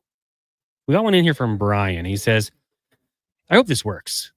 We moved into a vacant house when I was 9, and the lady in the house next door was a witch. She used to come out on full moons and pound garbage can lids and howl at the moon, and everybody was scared of her. You could watch her from my window at night, and on the full moons out howling and pounding on garbage can lids. Thanks. That's something. And anything more to that? Or just, I don't know much about witches, but I thought there'd be a little more to it than pounding on garbage can lids. Brian, if you can elaborate, you got any more stories, let us know. Comedian Matt Rife bought the Annabelle doll, who is a little bit haunted. And I'm just blown away by that, why anybody would want to take possession of it. Let's talk some sports. So we are going to look around the NFL with Eric Williams of Fox Sports. Lots going on in the NFL right now. Training camp's going crazy right now. This segment brought to you by Lazy Heating and Cooling. They're hiring HVAC installers and plumbers. Starting bonus to the right candidates. Strong benefits. RRSP matching tuition reimbursement as well. Apply today at lazyheating.ca. Eric, good afternoon. How are things going? Things are going great, man. Thanks for having me. I appreciate it. Yeah, glad to have you on the show today. And I know you're down at Dallas Cowboys camp in California. So let's just start off with the big news and a big discussion around the NFL. What is happening with Micah Parsons and the Dallas Cowboys? And have you heard any whispering that they might be closer to a contract extension? Yeah, really nothing's happening, which is unfortunate. You would think that they'd want to get one of the best players in the league locked up and, knowing with certainty that he's going to be there for the start of the season. I was out at joint practice against the Rams a couple days ago. Micah was watching from the sidelines, standing next to Andrew Whitworth, who's kind of served as a mentor for him since he's been in the league.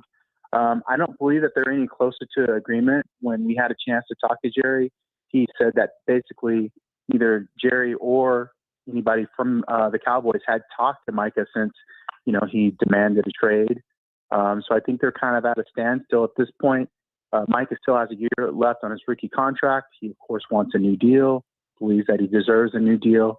And I think from my perspective, the fact that, you have a new coach in Brian Schottenheimer, who's trying to put in, his new philosophy and kind of create an identity for this team. that, Jerry believes can compete for a Super Bowl, I think you have to figure out a way to get, one of the best players in the league on the field so it doesn't serve as a distraction as they continue to through training camp. So from what I've heard, there's still no close to getting to an agreement. And I mean, Eric, I couldn't be further away from the situation. Obviously, I'm not in there. I don't know what's going on. But you saw TJ Watt get that big contract extension in the offseason. To me, I mean, I thought that would be the number where the negotiations would start. What do you think is holding it up? Do you think it's guaranteed money, base salary, like term? What do you think the delay is? I think that's holding it up is the fact that Jerry isn't really interested in negotiating with Micah's agent. So I think it's petty as that, at least at this point right now. But what I will say about Jerry is he finds a way to get these things done at the 11th hour, right before the season starts. That happened with Dak Prescott. That happened with CeeDee Lamb. And I think the expectation is it's probably going to happen with Micah. But this situation seems messier than those two were. Now, with he out of the lineup, how has the Cowboys' pass rush looked? In a word, awful. During joint practice, the Rams went up and down the field against both the Cowboys' offense and defense. Now, to add some context to that, they were pretty vanilla in terms of what they were doing scheme-wise. But still, if you're talking about, Rams player beating a Cowboys player on a regular basis, again, that's concerning for a team that's playing in the same division as the Super Bowl champs and the Eagles. And, oh, by the way, the Washington Commanders, who went to the NFC Championship game, those are the two teams you're trying to hurdle over. So you're trying to put your best foot forward. I think, having Mike out there would go a long way to just kind of upping the intensity level and obviously the talent level on the field. Eric Williams joining us here on the Jason Gregor Show. Connor Halley sitting in, looking at the Dallas Cowboys, and more as they're down in California. Split practices with the LA Rams. Now on the offensive side of the football, George Pickens comes in. I think that was a really good addition. Maybe take a little bit of pressure off CeeDee Lamb, and Dak Prescott, we know, can spread the ball around through the air. How have they looked throwing the football? Yeah, that was one of the few bright spots, I think, for the Cowboys was George Pickens looks like he's going to be a great addition for them, playing along CeeDee Lamb. I thought he had pretty good chemistry with Dak early on, had a couple touchdowns, was particularly effective in the red zone. I asked Brian Schottenheimer about, what Pickens means to their offense, and he basically says he's a big body that's going to command attention from the secondary, and that's going to create opportunities for CeeDee Lamb, and they really haven't had anybody in that offense really since CeeDee has been there, a guy that can kind of be his equal on the other side of the formation. So they really like what they're getting out of Pickens. We'll see if Pickens' positive attitude continues through the year when, maybe he's not getting as many balls thrown to him as he would like. But so far, it looks like it's a good fit for them. Just looking along that offensive line, I saw Tyler Guyton back into the lineup looking pretty good. How do you think the offensive line is going to hold up this season? I like some of the talent up front, but, I think like a lot of teams around the league, you're concerned about their depth. If somebody goes down, the next person stepping up, are they going to be able to play at a winning level to be able to protect Dak and be able to allow the offense to score? That was one of the things that didn't look great was their ability to get a push in the running game and be able to run the football effectively. They have Javonte Williams kind of penciled in as their starter right now. He looked okay. They also have Blue, who they drafted from Texas, and he looks like he has a little bit of juice, but neither one of those guys could find any, seams or openings in the Rams defense, during the scrimmage that I watched on Tuesday. Now, Eric, you got these mixed practices going on here, and I saw the tweet that you had reposted about Rams edge rusher Jared Verse assisted off the field. Not the only big injury in Southern California. Any idea on how serious this was for Verse? Yeah, I wasn't at practice, so I didn't get a chance to talk to McVay and ask him, how serious that was. Obviously, defensive rookie of the year last year, he was basically unblockable in that joint scrimmage against the Cowboys earlier this week, and I've been to a couple other practices with the Rams, and he looks like he's going to, be even more dangerous in his second season. That's obviously something that they need to figure out and make sure that, he's hopefully not seriously injured. They did add Puna Ford in terms of their defensive tackle from the Chargers. they're hoping that improves their run defense. And then for me, I think, what's going on with Stafford maybe isn't getting enough attention nationally. The fact that he's been out with this bulging disc in his back. They're hopeful he's going to start practicing next week, but you're talking about a 37-year-old quarterback that has a bit of an injury history. And so there's, concern once he comes back, is he going to be able to stay on the field? And then you're talking about a 17-game season. Is he going to be able to stay on the field for a duration of a long season? We're looking around the NFL with Eric Williams from the NFL on Fox down in Southern California. And I want to ask you about that, actually, because I did see that, and there's got to be some concerns. A back injury, it's never going to be something you can take lightly, especially, like you said, a veteran quarterback like Matthew Stafford. What is the plan if he isn't able to go? Is it going to be to roll with Jimmy Garoppolo? It's Jimmy G time, man. I mean, they're going to roll him out there. McVay has a lot of faith in him. He obviously played against him a lot when he was with the Niners. Jimmy G played pretty good when he faced the Rams for the most part. And he's looked good in practice. Again, practice. Hate to be Allen Iverson here, but yes, it is practice. We know things are different when, once you get out there on the field and stadium. But he has a good rapport with the receivers. Obviously, he played with Devontae Adams, with the Raiders, so he knows him well. He's throwing the ball well. So I think he's a guy that's a good backup. They paid him decent money. I think they're paying $11 million or something like that. So they're anticipating, if Stafford should go down, that Jimmy could go in and win them a couple games until he got healthy. So that would be the guy. Stetson Bennett, looks better, but obviously isn't in the same category as Jimmy G. Now, I kind of alluded to it. Rashawn Slater goes down at Chargers camp, and by all reports, was not good. Mm-hmm. Slammed his helmet off, had the towel over the head. Players, cuddled around him, praying, which is scary. They do have the luxury, I suppose, of moving Joe Alt from right tackle to left tackle, but just how big of a loss do you think this would be for the Chargers? It's huge. I mean, that's kind of where they put all their money on their tackles. They drafted Joe Alt in the first round, and they just gave Slater the new contract. So he comes back and gets hurt. Hopefully it's not a season-ending injury, but, from reports from practice, it didn't look good. Their depth up front, though, is a little better than it's been in years past. They had Trey Pipkins there serving as a swing tackle. He started games and won games for them. So I think you're right. It would make sense to move Joe Alt to left tackle and then have Trey Pipkins play right tackle. They did sign Becton as well from the Eagles as their right guard. So they have 4 first-round picks, I believe, in their projected starting front line. So they're trying to do their best to protect Justin Herbert and also be able to run the football a little more effectively. It wasn't great for Herbert at the end of last year in the postseason with those 4 interceptions. So I think they're trying to surround Justin with as much talent as possible to make his job easier. He also just brought back Keenan Allen, which I thought was an interesting move because he has a similar skill set to Ladd. So I'm interested to see what that looks like when they're both on the field. But the Rashawn Slater injury, if it's significant and he's going to be out for a while, it's going to set them back a little bit. Yeah, certainly going to be a tough one for them to overcome. Eric Williams of Fox Sports joining us here on the Jason Gregor Show. Connor Halley sitting in for Jason, who will be back on Monday. Just a few stories around the NFL. I think there's a lot of intriguing ones at this point of the season. What do you think about Travis Hunter playing on both sides of the football? Do you think he can have success doing that in year one? I'm interested to see it and see how they do it logistically.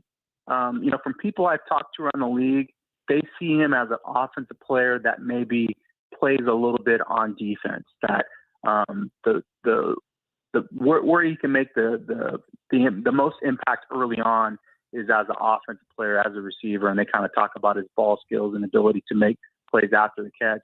I also think it makes sense to use him as kind of a nickelback that could come in on third down in sub packages, and you could teach him, a limited part of that defense to have him come in and still be able to play fast. I do think he's going to have an impact because of his unique skill set, but I don't see him playing, 100 plays a game. I see him playing, maybe 30 to 40 plays on offense and maybe 20 to 30 plays on defense. It's a 17-game season. He's never played that long of a season. It's going to take him a while to kind of integrate into a pro system and kind of figure out how to deal with, just making it through the year, even though he's in great shape. Yeah, I'm so intrigued by it. I thought year one, maybe you put him on one side of the football and kind of give him the opportunity occasionally when the game dictates, and maybe in year two go for it. But yeah, I'm looking forward to seeing it because that guy, I mean, he's a talent. There's no doubt about that one. Just a few more for you. What do you think about Aaron Rodgers with the Pittsburgh Steelers? Obviously, DK Metcalf there. They lose George Pickens, but certainly maybe a reason to follow along if you're not interested in the Steelers this offseason. It's definitely a big roll of the dice when you're talking about relying on a 41-year-old quarterback who has an Achilles injury that had him out for the year a couple of years ago. But I also like it. I mean, you can't just keep rolling out these quarterbacks that are kind of retreads, although Rodgers is a retread as well, but he's one that's going to be in the Hall of Fame. So I think, it's taking their shot based on where their defense is at. Their defense isn't getting any younger. When you talk about TJ Watt, who you mentioned earlier, signing for a lot of money, Cam Hayward. You get Jalen Ramsey, so you add another big personality who I still think he can play, in terms of, being a good nickelback. I don't think he's a guy that can play on the outside on a regular basis. So you have some big personalities there. Mike Tomlin is a guy that can manage those personalities and will command them as he's done in the past. My question is, can Aaron stay healthy? I think he can still play, but is he going to be able to get out there week in and week out? Are they going to be able to run the football effectively enough so he doesn't have to throw it 40, 50 times a game? And then defensively, with an older defense, are those guys going to hold it defensively? I see them winning 9-10 games and being back in the postseason and maybe having a chance to finally win a playoff game. With Mike Tomlin, they always got a chance. Well, hey, Eric, thanks so much for doing this today. Really appreciate it. And enjoy the games that go in tonight. Enjoy the preseason. Yeah, Anthony Richardson playing and Joe Burrow playing tonight. So I'm looking forward to watching those guys. Thank you for having me. I appreciate it. Little more intrigue. Thanks a lot. There you go. That's Eric Williams, covers the NFL for the NFL on Fox. He's covered the league for a long time.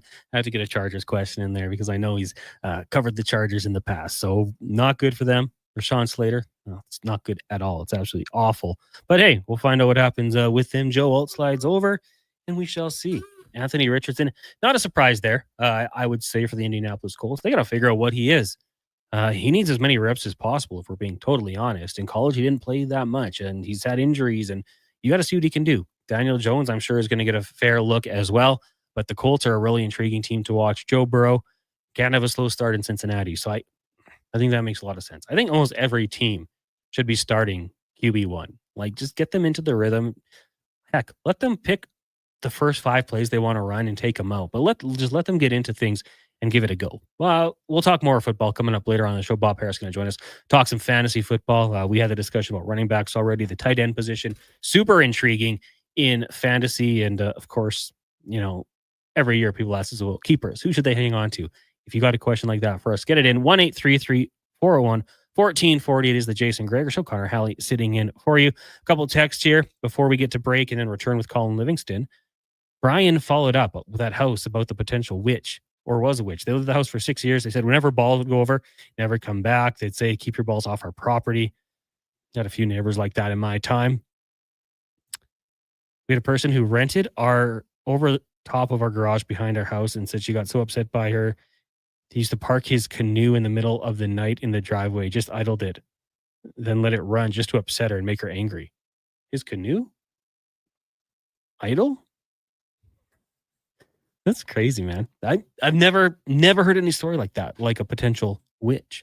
IMAX texting in saying it looks like the lodge we had previously talked about by Lake Louise is permanently closed. That's too bad. I'd like to find any more stories there. Rod in the Valley said, not a ghost story, but a spirit for sure. My dad passed away 14 years ago. The day he passed and everyone had left the hospital, I was sitting at home on the couch grieving with my wife when my phone that was sitting on the kitchen table 15 feet away from me in full view, so I know nobody was by it, out of nowhere started playing an old Johnny Cash song, which was one of his favorite artists. I was in a really bad place at the time because I was 6 minutes late to say goodbye. My condolences. I feel like it was him letting me know he was okay. The phone has never done that before or after. Rod in the Valley. Wow. That's something. That's kind of it's sad, Rod. Of course, my condolences, but kind of like a nice story. Okay, I'm good. We'll take a break. Oh, we got one in here from quickly. Wendigo is real. Malevolent supernatural creature or evil spirit originating from Algonquin folklore. The pictures of this are a little bit freaky. I would be so terrified if I saw Wendigo in real life. Mitchell, elaborate. Where'd you see Wendigo? I need more. Take a break. When we come back, Colin Livingston will join us from Quebec. We'll talk some motorsports and maybe see if he's ever been haunted. It's the Jason Gregor Show, brought to you by PlayAlberta.ca. Work never gets done by standing around. You have to put your words into action. And that's exactly what GS Construction does every single day. Our priorities are safety first, quality second, efficiency third. GS Construction works hard. It's true. But first comes the care, the planning, and the people. Underground infrastructure isn't just about machines and trenches and some traffic inconveniences. It's about doing things right. Find out more on what we do. Visit gsconstruction.ca. On the Rocks, the party never stops. Check it out. Mondays, bingo tunes. Tuesdays, tacos and tequila. Wednesdays, it's wings and karaoke. Shake what your mama gave ya with salsa lessons on Thursdays and the best Latin DJs. Plus, live music every Friday, Saturday, and Sunday, along with DJ Kenny K. Hold on, let's not forget $5 happy hour, 7 days a week. Your bar, your party. You're on the Rocks. On the Rocks. Chat Brab and 118th. Albertans love to tailgate before the big game. Gotta have burgers. Hot dogs, obviously. You're both missing out. Wilhauk beef jerky is the real MVP. When it comes to tailgate snacks, there's only one unanimous pick. Wilhauk beef jerky. No barbecue required. Wilhauk is ready to eat before we head to our seats. Bring it to your next football tailgate. Wilhauk beef jerky. Because you don't win games with salad. Only available in Leduc. New crust alert at Papa John's. Your favorite cheese meets your favorite pizza in the new cheddar crust pizza for only $17.99. Papa John's pizza makers created the perfect addition to their crust by melting garlic and herb seasoned cheddar cheese right on top of their fresh original dough that's made with 6 simple ingredients. Try a one-topping cheddar crust pizza today for only $17.99. You better hurry though, because it's only for a limited time. Better ingredients, better pizza. Papa John's, proudly locally owned and operated. Silent Rides is one of Alberta's premier bus charter companies. With state-of-the-art motor coaches, we provide our customers with the safest and most reliable ground transportation. Our seatbelt-equipped buses have become the preferred carrier for many local sports teams, tours, corporate outings, and other various travel across Western Canada. For more information and to request a quote, call 1-877-748-0991 or visit silentrides.ca. What does excellence truly mean, and how does it guide your choices? At Volvo Cars Edmonton, excellence isn't just a goal, it's their standard. They shine in every aspect, from top-tier customer satisfaction in sales and service to impressive inventory, strong customer loyalty, and prices that are tough to match. Experience the dedication to quality firsthand at Volvo Cars Edmonton. Great vehicles, better service. Only at VolvoCarsEdmonton.com. The sun is shining, the weather's warm, and some of Edmonton's favorite sports are back in season.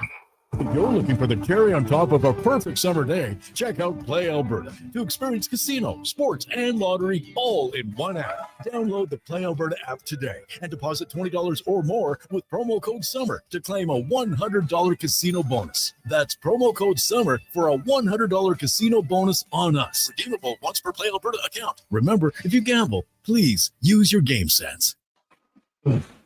It's happened again, and construction season is in full swing. Job delayed, money lost, and clients disappointed because your rigging failed and it wasn't inspected. Don't let this happen to you. Have your lifting slings, fittings, hoisting tools, and safety harnesses checked with Titan Supply. Titan Supply offers certified on-site and in-house rigging inspections and service, so they can repair it, replace it, and recertify it. Titan Supply in Edmonton, Grand Prairie, Red Deer, and Calgary, and at titansupply.ca. Lift, dig, haul. Every morning, you look in the mirror and see less of yourself. Hair loss can feel like losing a part of who you are. But it doesn't have to be that way. Hi, I'm Dr. Vance Elliott. At Advanced Hair and Skin Surgery, we understand the pain of hair loss. Our advanced hair restoration solutions won't just bring back your hair, they'll help you face the mirror with confidence. Good morning, you sexy beast. Visit drvanceelliott.com today because it's time to be the man you remember.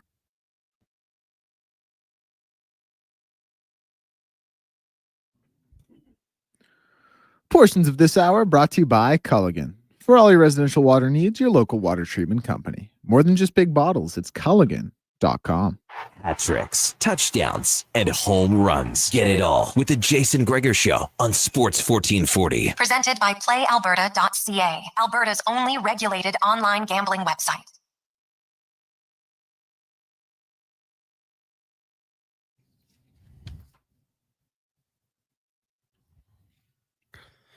It's 3:45. Welcome back to the Jason Gregor Show here on Sports 1440, Oilers Nation, Facebook, YouTube, and X. Brought to you by PlayAlberta.ca. Tonight, you can win $1,000 a day. That's over 20 years, $7.3 million. Get your tickets at PlayAlberta.ca. Remember, use your GameSense.GameSenseAB.ca. Stay within your limits. Also, if you're doing a deposit, put in promo code Gregor50 for a $50 play. Right now, it's actually quickly. It's Wendigo.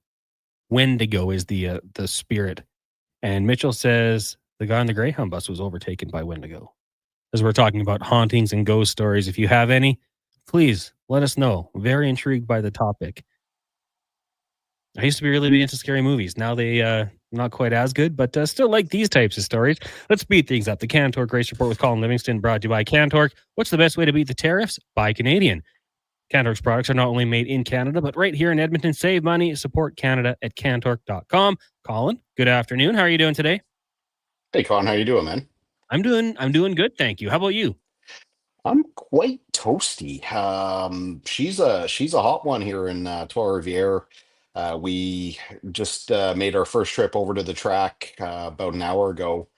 Just checking out a couple of the changes and some of the neat things that they're doing for us this year. But standing on the asphalt there for like 3 hours, man, I was pretty parched by the time we stopped for lunch. No, I don't blame you. That sounds like a pretty hot spot to be in. Now, before we get going, do you believe in hauntings and spirits? Is that something you're interested in, or do you stay clear away from it? Is there a political answer to play along, or do I just go with my typical and say no? No, That's if not you a don't, thing. hey, we've had people texting in and saying they don't care. Like they'd own the Annabelle doll, they wouldn't worry about it. That's how this all started to be. A comedian bought the Annabelle doll, and I don't see the upside to owning that. It's a little bit spooky to me. So if you don't buy it, that's fine. You got to be honest. I got to be honest, Connor. I don't even know what the Annabelle doll is. Have you seen the movie? Well, obviously not. It's a doll that is allegedly quite haunted by demons, but that doesn't matter. It does nothing to do with the reason. So Interesting. Yeah. I think, I mean, realistically, we've had some cars over the years that I swear were possessed. So, maybe our hauntings come in the form of race car gremlins. That could be it, taking over the automobiles. Now, I want to ask you, so you mentioned you go down to the track and you take a look about changes. What kind of things for your position? What are you looking for? So, we've had a long-running, I don't want to say an issue, but we've had a long-running situation specifically at GP3R here. First of all, I'm going to preface everything by saying, like, to me, this is the greatest race we have in Canada. I've said for many years on this show, I believe that this race is actually on par with the Indy 500. Today, I'm actually wearing my Indy 500 t-shirt. But one of the drawbacks that we've had to deal with here is I'm a spotter. For people who don't know, spotters are the people who talk to the drivers on the radio. So we serve two functions. We let the driver know when they're safe to move around, as in, if they want to, go to the right, go to the left, we let them know if they're clear or not. And our secondary role is to relay NASCAR's instructions to the driver. So if, my driver, Alex, if he's doing something that NASCAR doesn't like, the official will come and talk to me, say, hey, we saw what you did on that start. don't do that again, or you're doing this, make sure your driver knows not to do it.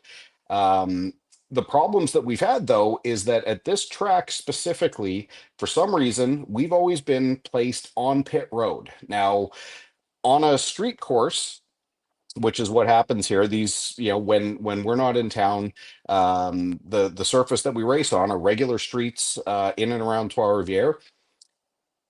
We can't talk to the driver all that well. The only time we really have decent radio contact is when they're immediately in front of us.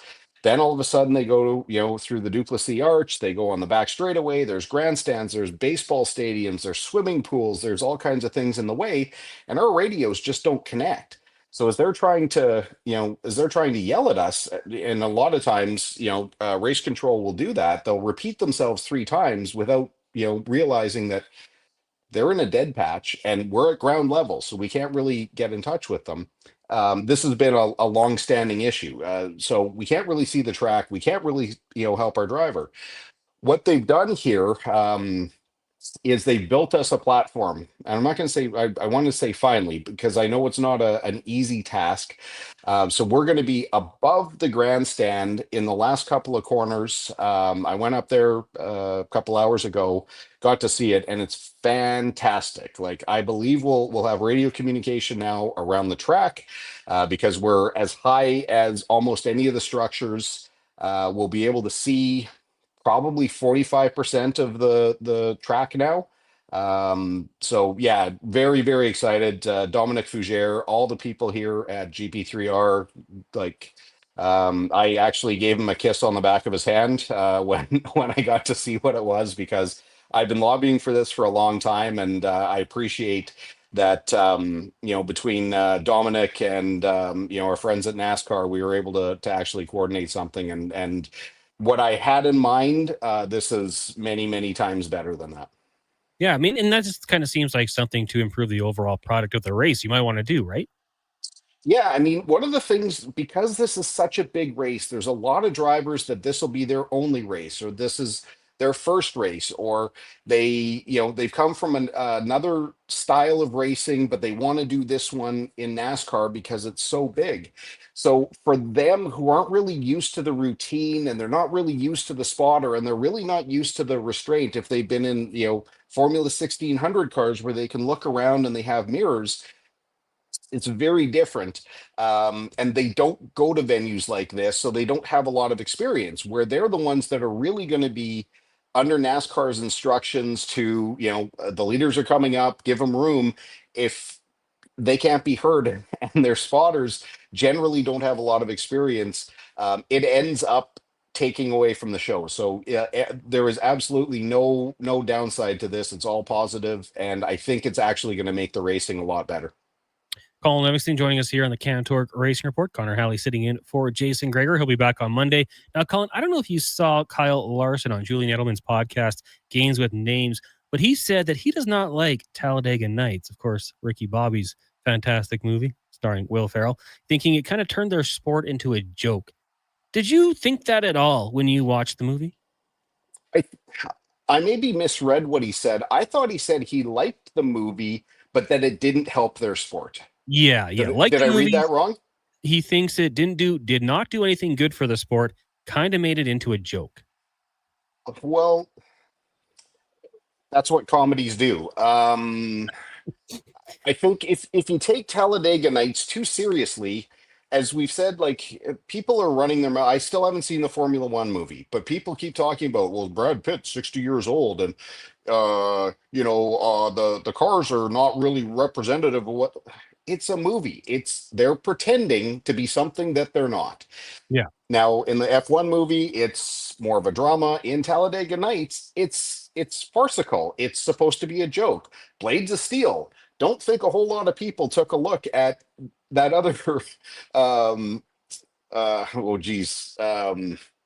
am I drawing a blank on Will's last name? Will Ferrell, thank you. That was a serious look at the behind the scenes world of figure skating. Like, Kyle, relax. It got more people watching. Yeah, there's, they poke some fun at, how they overplay the sponsors and how the giving they're saying grace and they're thanking their sponsors, even though there's no cameras around. It's just lighthearted jabbing at what actually happens. But Kyle Larson can do more on his worst day in a racing vehicle than I can on my best. So he's had a rough go though, because he's also pissed off at his teammates. He really called those guys out. I don't really follow NASCAR anymore, but that we've played that song a few too many times. But he just seems like he's really, really frustrated with a whole bunch of things right now. When you go public against your teammates, something big's going on there. Yeah, I would say so. And you know what? Honestly, Talladega Nights, I found it to be funny. And if anything, it made me want to go check out a NASCAR event one day because it looked like such a party. I was like, oh, that could actually be a really cool event to go to. So yeah, I don't know if I'd look into it quite as serious as he did. Now, just kind of scrolling through the news wire here when it comes to Formula One, Colin. Lewis Hamilton, the GOAT. That's what his former boss, Toto Wolff, says. He'll always be the GOAT. Is that true in your opinion? I don't believe in that designation. You kind of throw that right in with hauntings. Michael Schumacher won 7 titles. Lewis has won 7 titles. Lewis has won more races, has more poles, but they were in very different eras. Michael had to do it with a couple different teams. Lewis has done it with a couple different teams. Lewis has been really good at being in the right team at the right time, for the majority of his career, with the exception now of his time at Ferrari. Trying to pick the better hockey player between Gretzky and Connor McDavid. How do you do that? Gretzky has, what did he end up with? 5 Stanley Cups, something like that. McDavid has 0. Who was a better, is Ovechkin a better overall player than Gretzky? Well, played in a very different era. I don't know. The whole thing, and this is obviously, I'm obviously not that smart to be questioning the fundamental baseline of sports talk radio, but trying to pick who's the best and all, it's always subjective. There's no easy way to do it, and there's really no right way to do it. I can say categorically that there's never been a better driver than Lewis. Now, does that throw in Schumacher? Throw in Senna, throw in Verstappen, who's better? It's really, really impossible. These guys, obviously with the race car, it has a lot to do with it, but it's their ability to extract what's in the race car. I probably talked for about 4 minutes to say that I don't know. Well, yeah, I mean, you see that debate across all the sports. Is your GOAT LeBron or is it MJ? Varies person to person. No, that's easy. It's Michael Jordan. Oh yeah, well, I mean, hey, I got some guys here that might argue it, but we won't. That's for next week, maybe. Maybe we'll. They're a lot younger than me, though. They don't remember Michael Jordan back in the day. That might be, and I think they actually might be Team Jordan. So we might be more just further to your point. Now, you mentioned the track you guys are at this weekend, maybe on par with the Indy 500. So, Colin, your personal top 3 racetracks across any format. Okay, so this isn't this race is not about the track. It is entirely about the event and the people that run it and the way the town supports it. For greatest racetracks, boy, that's a good question.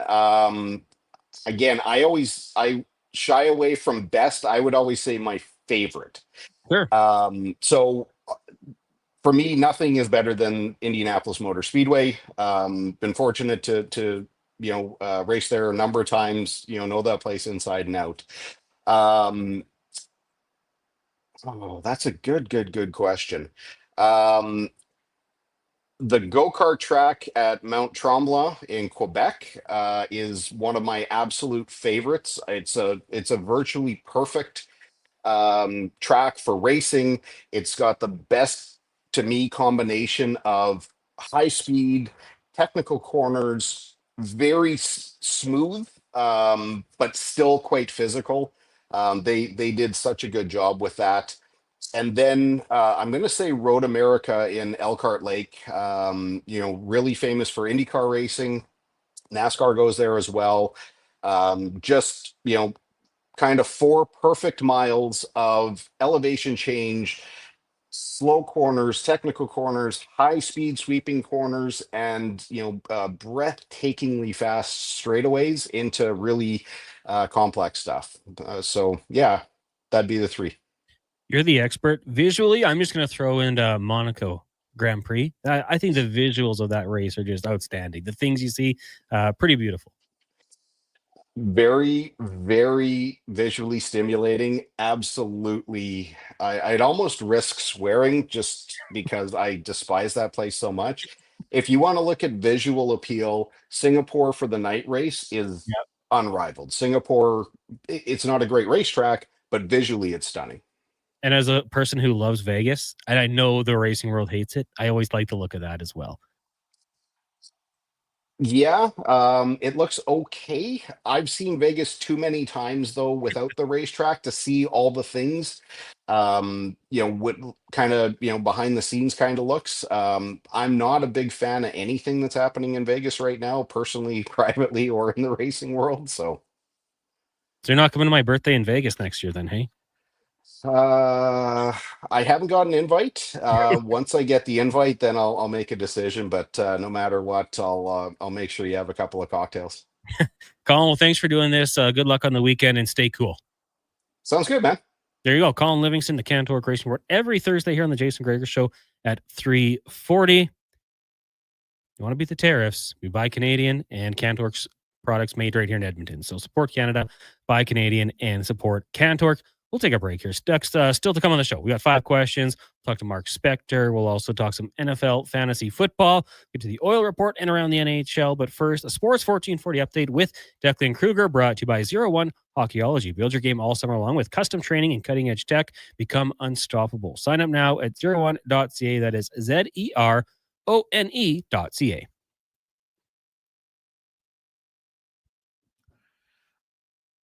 Chicago White Sox trailing the Seattle Mariners 2-1 in the bottom of the 6th. Earlier today was the Athletics over the Nats 6-0, and 2 other games in the MLB. Later on, Pirates and Reds in about 40 minutes, Marlins and Braves in just over an hour. WNBA will see its first game of the day get going at 6 p.m. Then at 8, we got the Suns and the Sparks and the Fever and the Mercury. In the NFL, 1 hour away from the first preseason game of the season outside of the Hall of Fame game, it'll be the Colts and Ravens at 5, Bengals and Eagles at 5:30, and Raiders and Seahawks at 8. In the FedEx St. Jude Championship, the leader is still Akshay Bhatia. He sits 8 under through the day. The highest ranked Canadian after day 1 was Nick Taylor at 3 under. Other news in the sporting world sees week 10 of the CFL kicking off tonight with the Ticats hosting the Lions at 5:30. Shea Gilgeous-Alexander Appreciation Day in the city of Hamilton as well. The superstar will be handed the key to the city before kickoff. And we are moments away from Victoria Mboka with a chance to win the National Bank Open. She takes on former number 1 Naomi Osaka. I'm Declan Kruger. This has been a Sports 1440 update.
Just on our entire 2025 GMC Sierras, including the Sierra HD lineup. But just August. Who knows what September brings? Costco members save an additional $1,200 on our 2025 Buick lineup and all our new GMC Terrain. We're here for a good time, not forever. Buy the new reliable vehicle and treat yourself. Employee pricing, 0% financing at Wolf GMC Buick. Scott McGilvery here, HGTV host and renovation expert. The one upgrade I know homeowners will love: better, fresher Culligan water straight from the tap. Culligan's Aquasential reverse osmosis filtration system takes your water to the next level. With up to 7 stages of filtration and 14 filter options, they're certified to reduce over 90 contaminants. Your tap water is about to get a major upgrade. Safer water that tastes great. Get started with a free in-home water test at Culligan.com. Culligan, water you love. I'm Rick Showers from No Bull RV. Our average used RV sells for around 30 grand. Some are more, some are less. And literally no one has 30 G's just sitting in their checking account. Monthly payments are the best way to get the used RV that's right for your family. That's right, Bob. Financing should be a stress-free process. But let me tell you a little secret. My granddaughters think I'm a model citizen, but I was young once. And if you look back into my credit history, you can see that it wasn't always excellent. Perfect credit is nice, but not easily achievable. You said it, Bob, but less than perfect credit is not a good reason to keep you from the great outdoors this season. I built our financing plans for the real world. And in the real world, nobody has a perfect credit score. So let's talk about how easy it is to make your favorite used RV affordable. As long as you promise not to tell Saxon and Goldie that I'm not perfect. And that's no bull. NoBullRV.ca.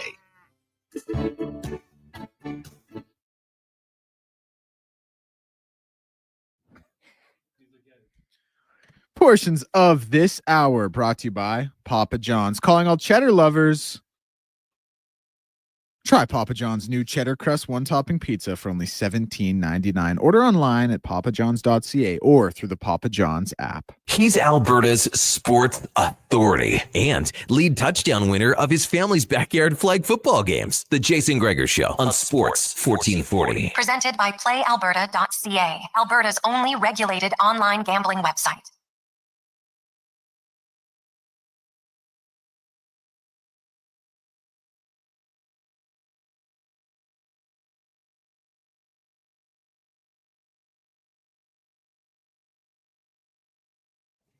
It's 4:07. Thank you for tuning in to the Jason Gregor Show here on Sports 1440. Also streaming on Oilers Nation, Facebook, YouTube, and X. Of course, you can always reach us, 1-833-401-1440, the UL inbox. Connor Halley, Josh Fenwick, Declan Kruger, all with you here today. The Jason Gregor Show brought to you by PlayAlberta.ca. You can use promo code Gregor50 and get a free $50 play when you make your deposit. Also today, it is the $1,000 a day draw for the next 20 years. That's $7.3 million. Get your tickets, playalberta.ca. Also tomorrow night, the Lotto Max. Now, Gregor always likes to associate it with a number or a player. So I'm going to say it's the Junior Seau of lotteries. $55 million and 6 max million, playalberta.ca. We are moments away here from the final out in Montreal for you tennis aficionados, the National Bank Open. Victoria Mboko, 18 years old, taking on Naomi Osaka, who is, when she's on, one of the very best in the world. They're just about to get going. Mboko has been on an unbelievable run. And yesterday, trailing early, battling some injuries, but just, doesn't get rattled. Just plays her game, continues to do what she does, comes back to win. And now the final goes today in Montreal. So we'll keep up to date on that one as it progresses through here. Of course, CFL gets going tonight, week 10 out in Hamilton, taking on the BC Lions. 5:30 kickoff now, and the Montreal Alouettes hosting the Elks tomorrow. It's going to be a 5:30 kickoff out in Montreal. Elks trying to improve to 2-6 on the season, and that could go a long way for them.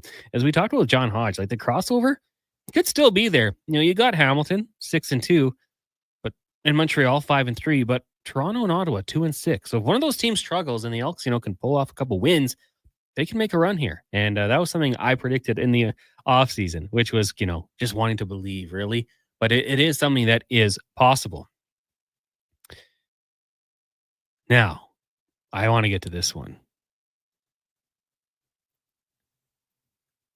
Oh, it's not even real. Dr. Dick Richards said he was a paramedic a long time ago. He went to a car accident where a 7-year-old girl died. I did not know how to explain it, but later that night I went to bed before I went to sleep and I saw her in my room. She said things were going to be okay, then she left. I'm certain I was not asleep. I don't know how to say what I saw or explain it. P.S. I need to point out that I never worked in healthcare, nor have I ever been a real doctor. Okay, well, you weren't a real doctor, but you were a paramedic. Like, is this real? Or are you messing with me? Either way, good story. You should have just left it at that. Mighty Cobra. My favorite racetrack is Santa Anita Park. Now, Mighty Cobra, as me being a very young amateur in this, I don't know much about it. Horse racing. Oh, horse racing is great. We're going to talk some more horse racing August 22nd on Fantasy Frenzy. Frank Fontana is going to come down, talk some Century Mile. But yeah, horse racing. That's good too. Granted, it does look like there is a track here as well on the inside. I'm a pretty big rook when it comes to these sports. 1-833-401-1440. Oh yeah, go Maboko. Not a tennis fan, but love Canadians from Brian. Yeah. I mean, some people might point out that she wasn't technically born in Canada, but she came here at a young age. So yeah, Canada is home, and they are underway right now, taking on Osaka. Now, Declan, sorry to interrupt your meal here. Naomi Osaka, correct me if I'm wrong. Do you know where she was born? I believe she was born in Japan.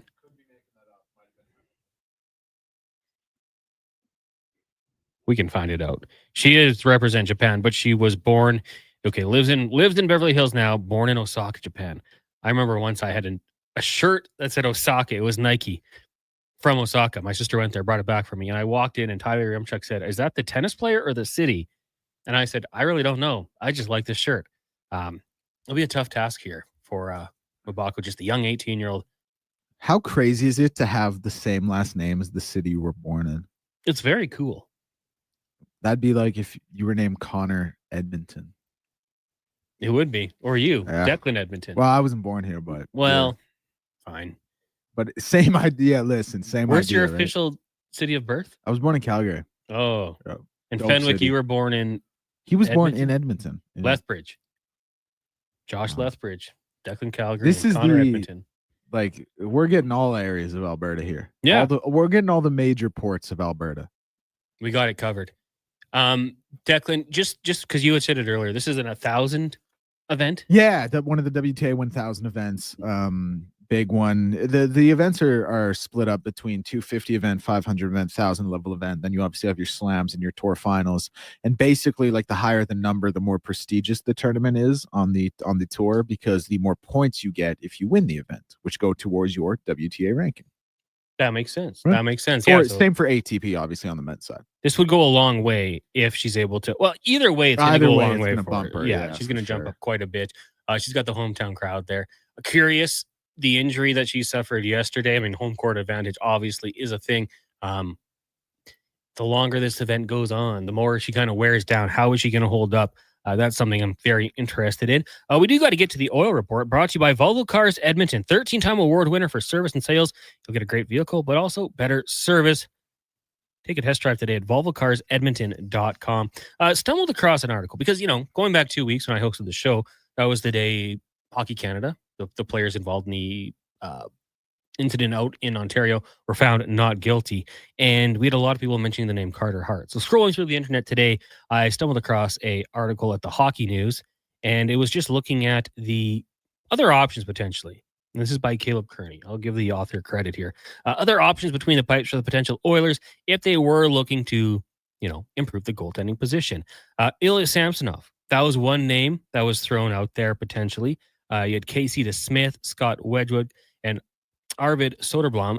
Now, those four guys, let us know if one of those names does intrigue you, what your thoughts might be upon that. Carter Hart, just going back to his time with the Philadelphia Flyers, where he ranked when it came to goals against per game and save percentage. His rookie year, 28th, and then 13th. That's goals against and then save percentage.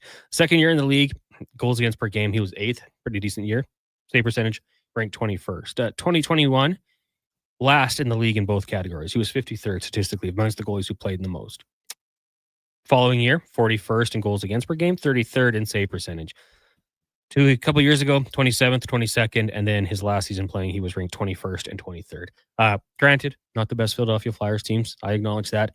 Been out of the hockey for a little bit while. We'll have to see exactly how it plays out, but I'm curious, amongst the names listed here, Wedgwood, Soderblom, Samsonov, Casey DeSmith, is that any name you might want to take a look at if you are the Edmonton Oilers? And, we've heard people talk about it. If there is a change at the goaltending position, it might come later on in the or in the season, maybe closer to the deadline. I am very intrigued to see how Skinner responds to the new goaltending coach and how much of a difference that makes. Because for a long time, we had a lot of people pointing out, you got to make a change at goaltending coach. It's just not working.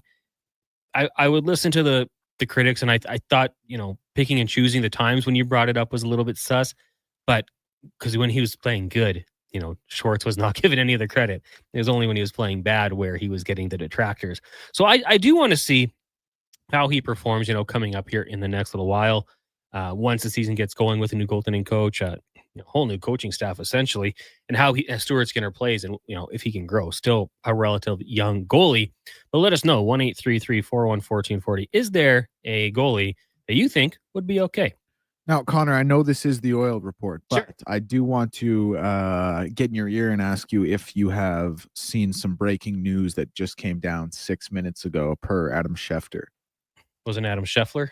It was Adam Schefter, confirmed by the ESPN account. Let me guess. Rashawn Slater done for the year. Season-ending IR. Yeah, that makes sense. That's just the life of a Chargers fan? I mean, that's the life of a football fan. I'm not going to say woe is me, like the Chargers are the only team to have injuries. We're going to talk about it in 5 questions. I did just want to naturally let you know, but tough one. Torn pec? Patella tendon. Okay.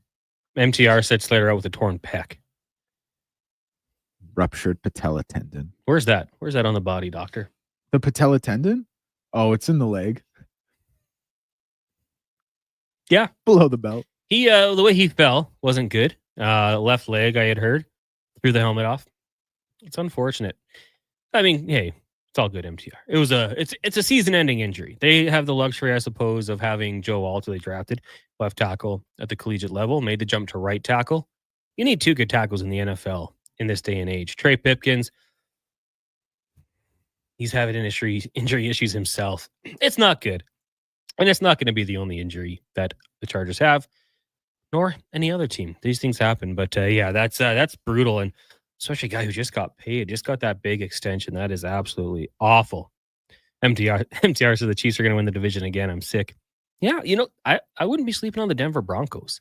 I think the Denver Broncos have a really good team. That defense, the air quote no-name defense, added some names. So I think the Broncos are going to be a really good team. Love what they did.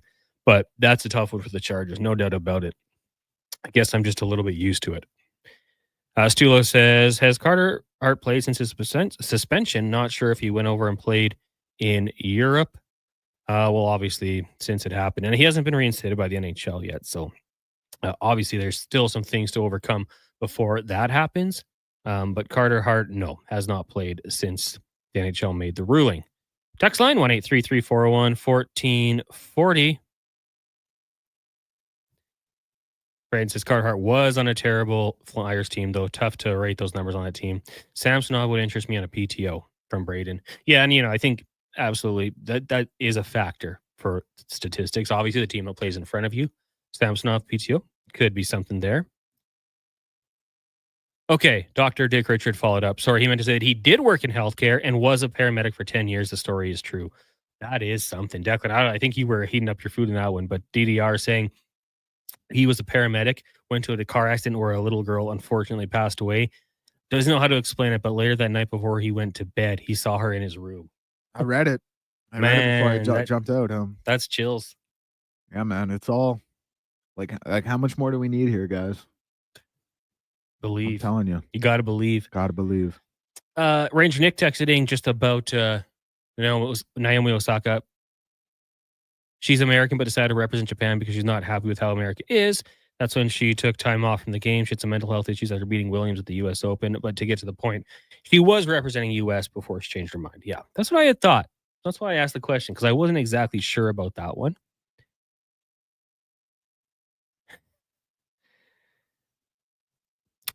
Hooks lower leg to the kneecap, front of the knee. So that's the injury suffered by Rashawn Slater of the LA Chargers, left tackle who just kind of reset the market for tackles. Doesn't even make it to one preseason game. Goes down. That's football. And just one more update on the lodge out in Lake Louise. The story came in. The only one I knew was that the daughter had passed away due to complications when she gave birth. She's sometimes seen walking her baby on the top floor. Oh, that's sad. That's tragic. Got to definitely research that one. We'll take your ghost stories. If you have any good ones from your house, or anywhere you might have been, or even if you want to recommend places to go check out, I might feel up to something on spooky season. Exactly. We should go and wear like cameras, body cam, and then ones that like wrap around and show our faces so they can catch us screaming. Listen, man, Donovan's the social media guy. We can send his ass out to do that. I ain't messing with none of this. You know, we are going to have a new intern in the fall as well. But send him out too. Sounds like whatever keeps me out of there. I ain't doing that. Sounds like intern work for sure. We'll take a break here. There's the Oil Report. Hey, if you want to text in who you think could be potential options for the Oilers goalies next season, please let us know. 1-833-401-1440. We'll take a break. When we come back, we'll go around the NHL for McDonald's. It's the Jason Gregor Show here on Sports 1440 and Oilers Nation Facebook, YouTube, and X. Brought to you by PlayAlberta.ca. The sun is shining, the weather's warm, and some of Edmonton's favorite sports are back in season. If you're looking for the cherry on top of a perfect summer day, check out Play Alberta to experience casino, sports, and lottery all in one app. Download the Play Alberta app today and deposit $20 or more with promo code SUMMER to claim a $100 casino bonus. That's promo code SUMMER for a $100 casino bonus on us. Redeemable once per Play Alberta account. Remember, if you gamble, please use your game sense. Some people wake up and get dressed for work in a suit and tie or a nice dress. At GS Construction, we're less fashion forward and more putting our best foot forward. We wear hard hats and steel toe boots, and most importantly, we wear 50 years of experience with pride. It's not glamorous, it's definitely not easy, but it matters. We do it well. So if you'd like to be part of something where your work matters, GS Construction is hiring. Just remember, when you come for an interview, ditch the tie. See more at gsconstruction.ca. You've got a go-to coffee spot, a trusted barber, even a lucky game day jersey. But when it's about looking your absolute best, there's only one name you need, Mr. Dirk. Family run since 1939, we're experts in crafting impeccable tailor-made suits and offering a wide variety of everyday styles. Pair that with personalized one-on-one fittings and the convenience of on-site tailoring. Mr. Dirk elevates your style game. Visit our Edmonton store or explore MrDirk.com. Score big on style with Mr. Dirk. Actions speak louder than words. Japa Machinery Group puts your construction plan into action with XCMG construction machinery you need. Available for rental or sale. Learn more at japamachinery.com. Are you looking for safe and professional travel options? Look no further than Silent Rides, one of Alberta's premier bus charter companies. Whether your group is big or small, Silent Rides has you covered. We offer state-of-the-art motor coaches, first-class service, and affordable rates. Get your quote today.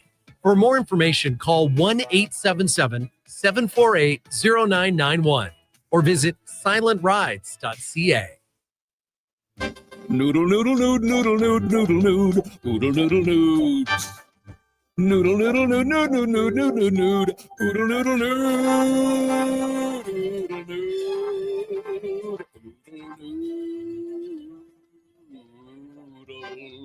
noodle noodle nood noodle nood noodle nood oodle noodle nood noodle noodle nood noodle nood oodle noodle nood. Troll down to Oodle Noodle tonight because dine-in is open. Rivalries run deep in Alberta football. Edmonton all the way. Calgary rules. But when it comes to the best snack for three-down fun, there's no Battle of Alberta. It's a clear winner. Wilhauk beef jerky. The one thing every Alberta fan agrees on. So whether you're watching the game from your recliner or in the stands, make it a part of your game day. Wilhock Beef Jerky, because you don't win games with salad. Only available in Leduc. Photographers, start your cameras. It's time for Vision Credit Union's annual photo contest. Enter your hometown snapshot and show us what makes your community amazing. Whether it's a view from the farm, a stroll down Main Street, or a weekend at the rodeo, we're looking for snapshots that show off your rural Alberta hometown. Share your photo before September 2nd for a chance to win cash prizes or a donation to your favorite community group. Learn more via Vision's Facebook page or go to what'syourshare.ca. As members of the Federation of Alberta Gas Co-ops, Alberta's rural natural gas utilities are here to fuel your life affordably, reliably, and safely. Across the province, natural gas keeps Albertans warm and connected every day. It's local, dependable, and it's ours. For more information on the Federation of Alberta Gas Co-ops and its members, or to learn more about how natural gas fuels your community, please visit us at fedgas.com. That's fedgas.com. You've been gone for so long. Portions of this hour brought to you by On the Rocks. Jump on OTR's party shuttle buses to Elks games, Riverhawks games, and concerts at Commonwealth. To see all upcoming bus events, visit ontherocksyag.com. Hat tricks, touchdowns, and home runs. Get it all with the Jason Gregor Show on Sports 1440. Presented by PlayAlberta.ca, Alberta's only regulated online gambling website. It's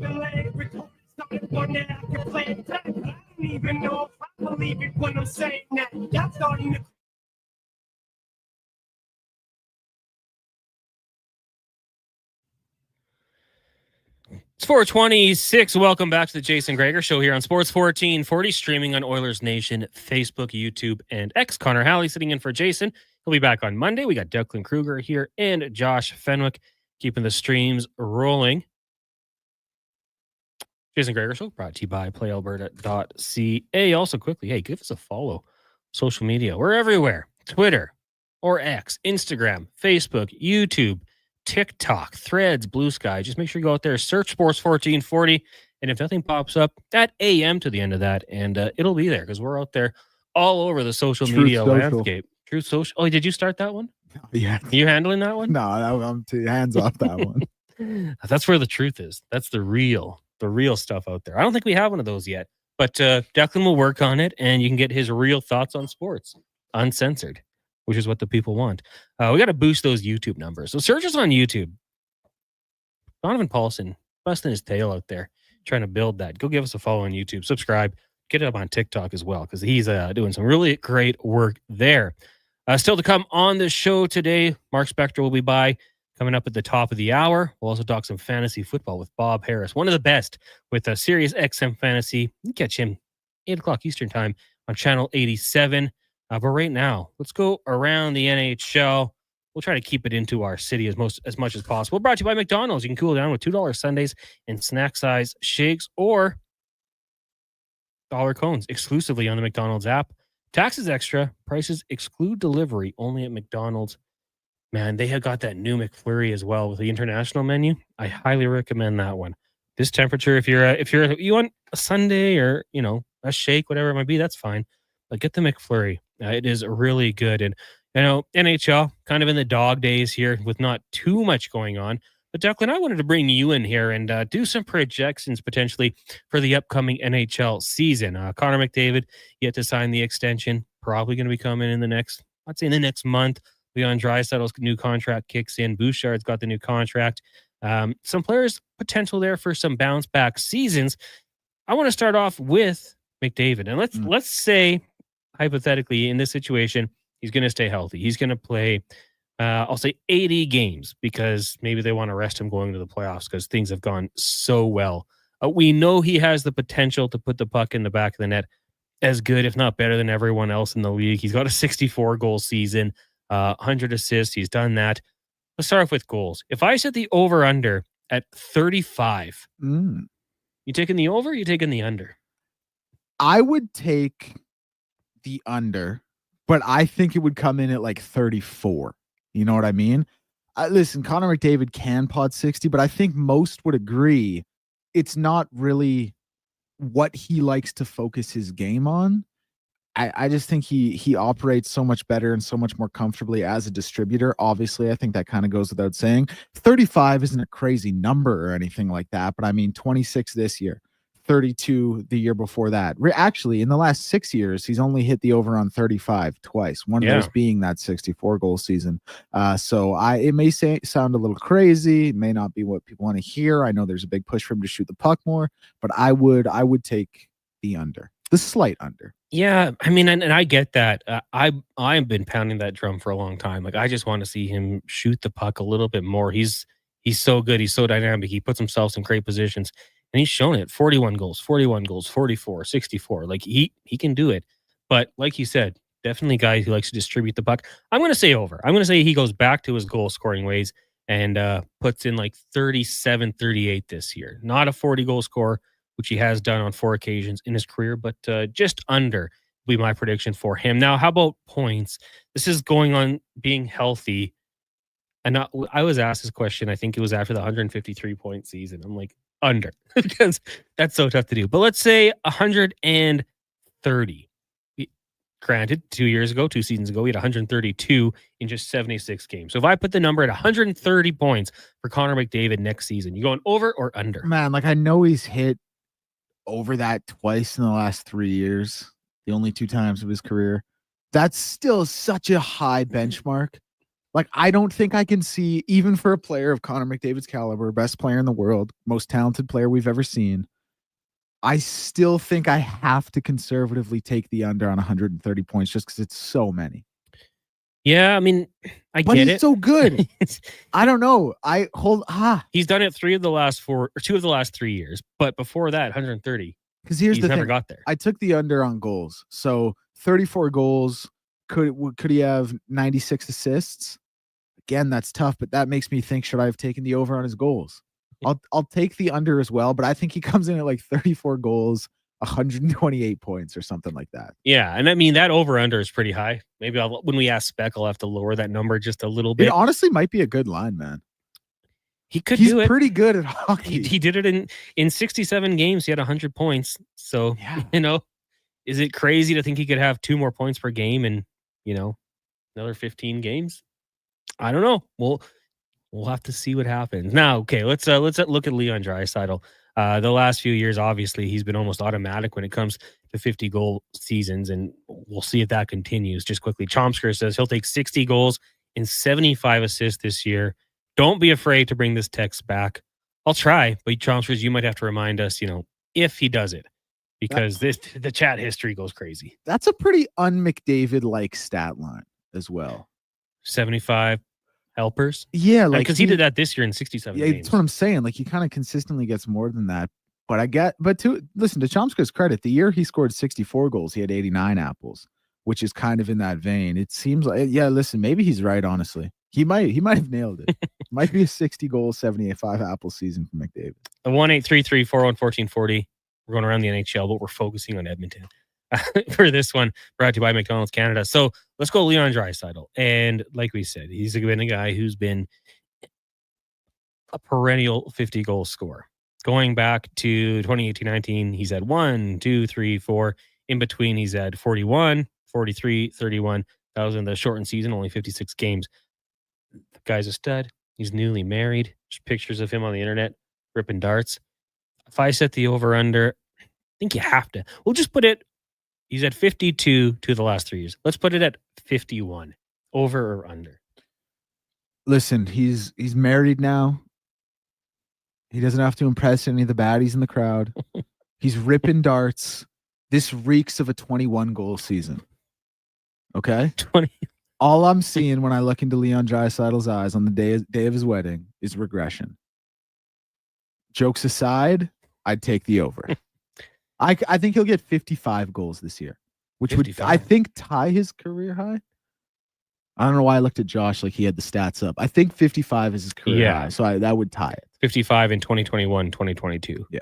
Yeah, he's a guy who, like, when he scores 50, his assists kind of like are hovering right around there. 50 goals, 55 assists. 55 goals, 55 assists. 52 goals, 76 assists. And then 52 goals, 54 assists. So 3 of the 4 years when he scores 50-plus goals, the assist is kind of right in that category. So let me put it to you then. 57 assists, over or under? I'll take the over on 57 assists. Yeah.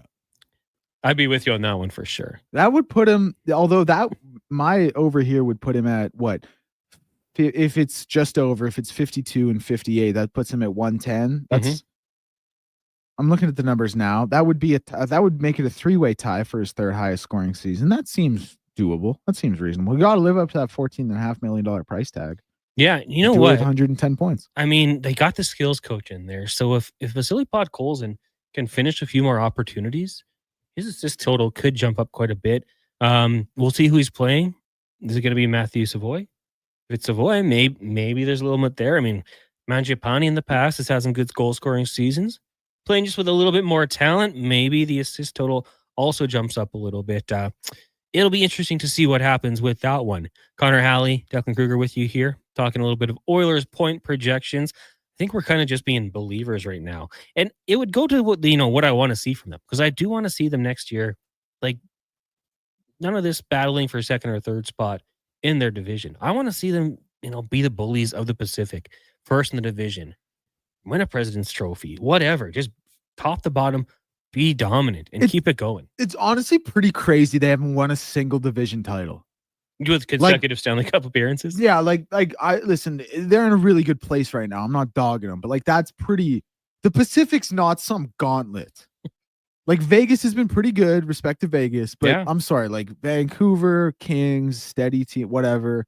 Flames, forget about it. Sharks, forget about it. Ducks, forget about it. You got to win a division title. How do you not raise that banner once in 10 years of these two? That's a little crazy to me. Not to get all negative on you, but it's true though. But then you also see those teams going back to the teams that won the Stanley Cups, not the Oilers, but talking Kings, Blackhawks, their viewpoint shifted. Who cares what the regular season? Let's get to the postseason and see what can happen. And that's kind of like Panthers and Oilers. Oilers finished third in the Pacific, and they had home ice at the Stanley Cup final. That's pretty rare though. You can't bank on that. No. But I'm just saying, I think some teams at certain points are just you know what?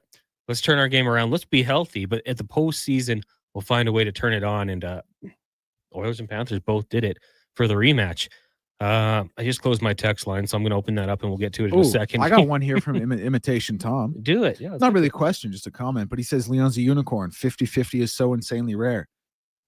He is a unicorn. Yeah. That's how good he is. Is he the Kristaps Porzingis of the NHL? They were calling him the unicorn. Tingus Pingus? Tingus Pingus. Who the is Tingus Pingus? Yeah, maybe. I mean, it is quite rare. But he's obviously way better at hockey than Porzingis is at basketball. yeah. But Porzingis has the ring, doesn't he?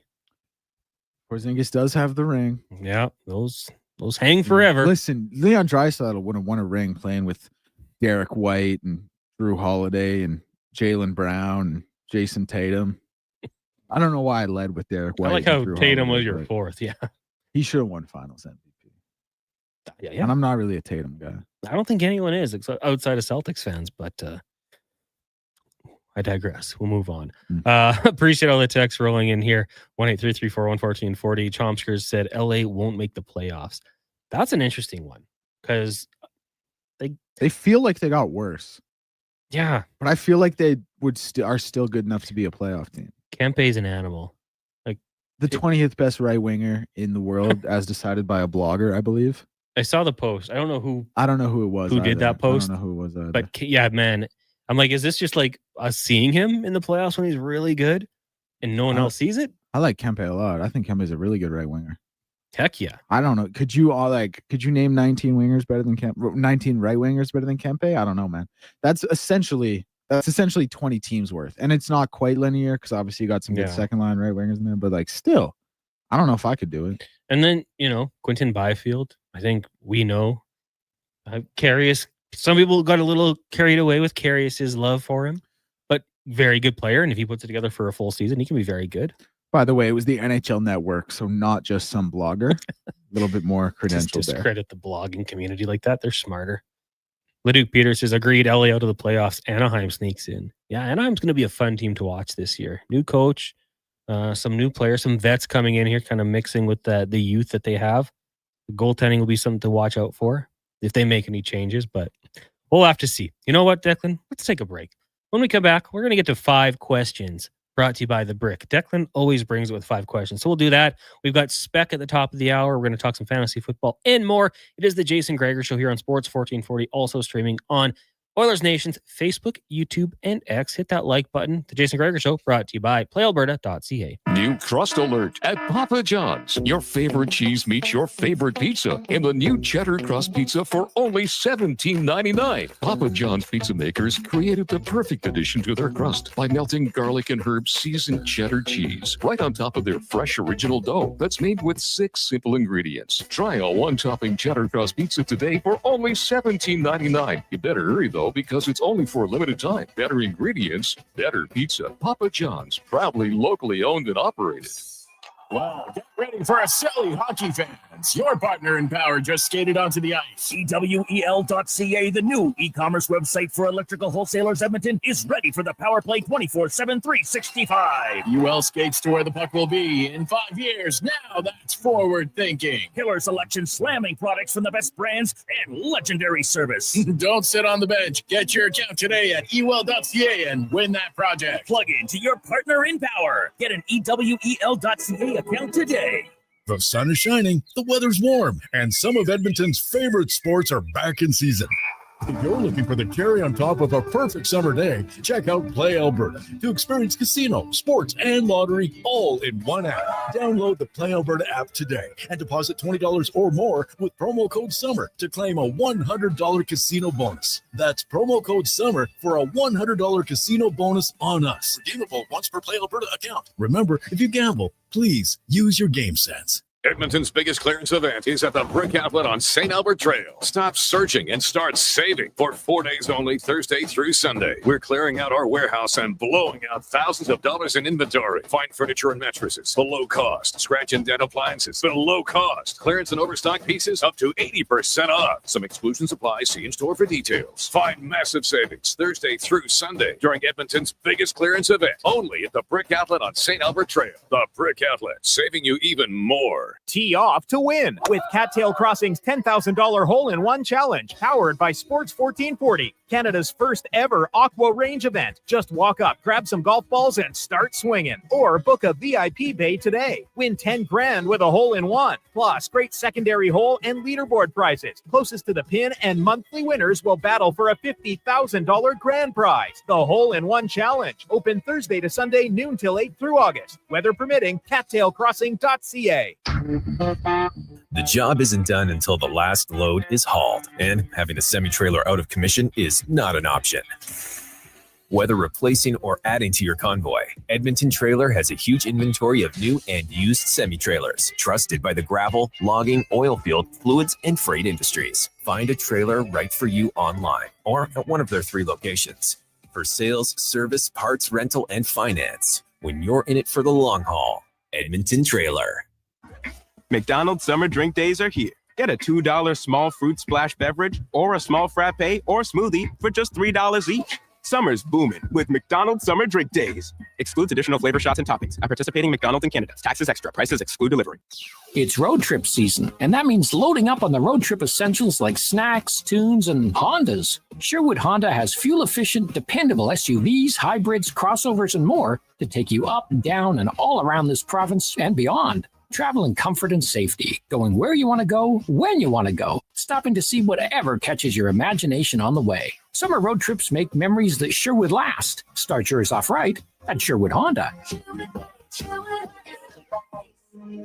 Ah, summer. The sun's out, the road's calling, and your car said, nope. Don't let your summer road trip turn into a roadside nap. Swing by Napa Auto Parts. Napa has the trusted tools, smarts, and quality parts for all your automotive needs this summer. Get your vehicle ready for the road and just in time for your kids to start testing your patience and sanity. Are we there yet? With over 85 locations in Alberta, visit your local Napa store today or online at napacanada.com. That's Napa know-how.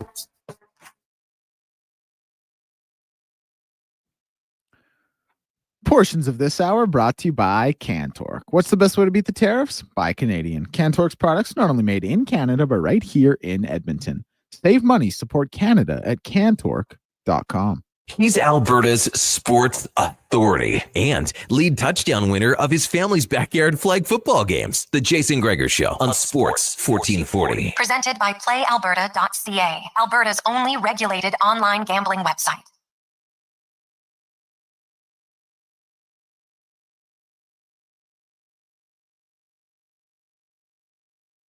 Welcome back. It's the Jason Gregor Show here on Sports 1440 and Oilers Nation Facebook, YouTube, and X. Brought to you by playalberta.ca. Connor Halley, Declan Kruger, and Josh Fenwick with you here.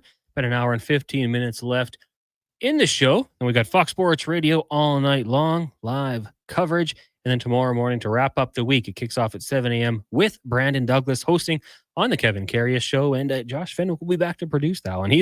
He's working long hours. We got to get him to his quota for his Nate practicum. So we're really grinding him out here down the final stretch before he, leaves us and maybe returns, maybe not. We'll have to see what happens with Fenwick. Right now, we're going to get to 5 questions brought to you by The Brick. I will say this. We bought our mattress out there at The Brick. On St. Albert Trail in St. Albert, the mattress center, Forest was an absolute beauty. You're going to look for a mattress. I recommend it. But you can always save $200 on a 65-inch LG smart screen TV, just $699. Also, bedroom and dining furniture is up to 20% off, and queen-size beds start at just $299, only at The Brick. It's time for 5 questions on the Jason Gregor Show. Okay, question number 1. Might tug at the heartstrings of Connor Halley a little bit. Rashawn Slater carted off this afternoon or this morning at Chargers practice, out for the season with a torn patella tendon. In a sentence or less, describe his importance to the team and what this injury means for the Chargers. I don't think a sentence or less would do justice to what Rashawn Slater means to the LA Chargers on the field and in the locker room. It's massive, though. Anytime your left tackle goes down, it's big.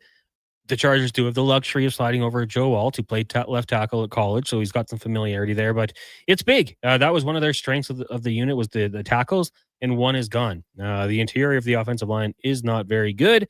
Mekhi Becton came over in free agency from the Eagles, which was a good sign, but it's huge for the Chargers. I don't know if there's Jedrick Wills out there or someone they might want to go to try to bring in who's currently a free agent, but it's a massive loss, and I think it hurts them in almost every aspect of the offense because he's so good with the run and the pass. Declan, what do you think? Oh, my goodness. I mean, in a sentence or less. I couldn't do it in a sentence or less. Well, listen, his importance to the team is vital. One of the best, if not the best, left tackles in the game. I wouldn't say the best, but one of the best left tackles in the game. You have to keep your quarterback upright. Justin Herbert is the prize commodity. Rashawn Slater did that. The injury means devastation for the Chargers season. 7-10, probably incoming. And throw in some commas in there, so that works out to be one sentence. Question number 7-10. It took you that long to prove. I was just 7 and 10. taking it all in. 7-10. Yeah. Well, now listen, they were going to be 11-6, 12-5. He might be worth 4 or 5 wins as a left tackle. He's been injured before, but yeah, I get what you're saying. Okay, and then good pass rush in Denver. Mm-hmm. Got the dang Max Crosby with the Raiders. Yeah, it's a huge loss. How do you feel about Joe playing on the left side? You know what? I like it better than the alternative. Is different then. Yeah, but he did it in college. So I think, he's only 1 year removed from playing on the left side. It's not ideal by any means, but I think it's better than having Trey Pipkins go do it. You need 2 good tackles in the NFL anyways, right? Yeah, it's true. A lot of quarterbacks are facing more straight. It's not quite what it used to be. So I think you still need 2 good tackles, and it sucks. I'm masking my pain. It was nice that the Thirsty Thursday fell on this injury because I could have a few drinks to calm my nerves a little bit. Yeah, that was huge for you. Question number 2. Which single season record in the NFL do you think is most likely to get broken this season, and by who? I have to say, Playbook Vic texting in 22 sentences later. Yeah, there was no way I could do that in one sentence. Single season record. Man, there's that advantage, right, of having the extra game with the new change in rules. I'm going to say Jamar Chase breaks the Wow. single season receiving record, stays healthy, making big plays. Man, he's 25 years old. He's getting into his prime. And he's just such a threat. Whether you throw it short, whether you throw it deep, when the ball's in his hands, the guy's a beast. And I might have said this about Justin Jefferson, but I'm a little less sure at the quarterback position. So Burrow to Chase, 2,000 yards receiving. That's my bold pick. Interesting. How about you? Well, for me, anytime a guy has an offensive season like Jamar Chase, like he's coming off the Triple Crown, obviously an incredible season. Offensively, or defensively, I should say, he is going to be so game planned for by every team. That's why I think it's going to be tough for him to duplicate that production. Like we saw after Calvin Johnson's 1,900 yard season. I'm going to look it up right now because I don't think he didn't have quite the same season the next year. Now, Jamar Chase and Calvin Johnson, obviously different players, but similar kind of scenario.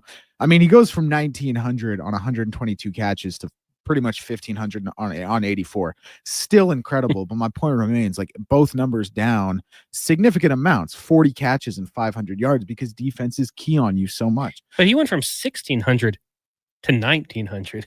Teams were keying on him that year. He broke the record. Yeah, he's obviously one of the best ever. Calvin Johnson's probably not the best example when you want to talk about bad stats because it was all just so amazing.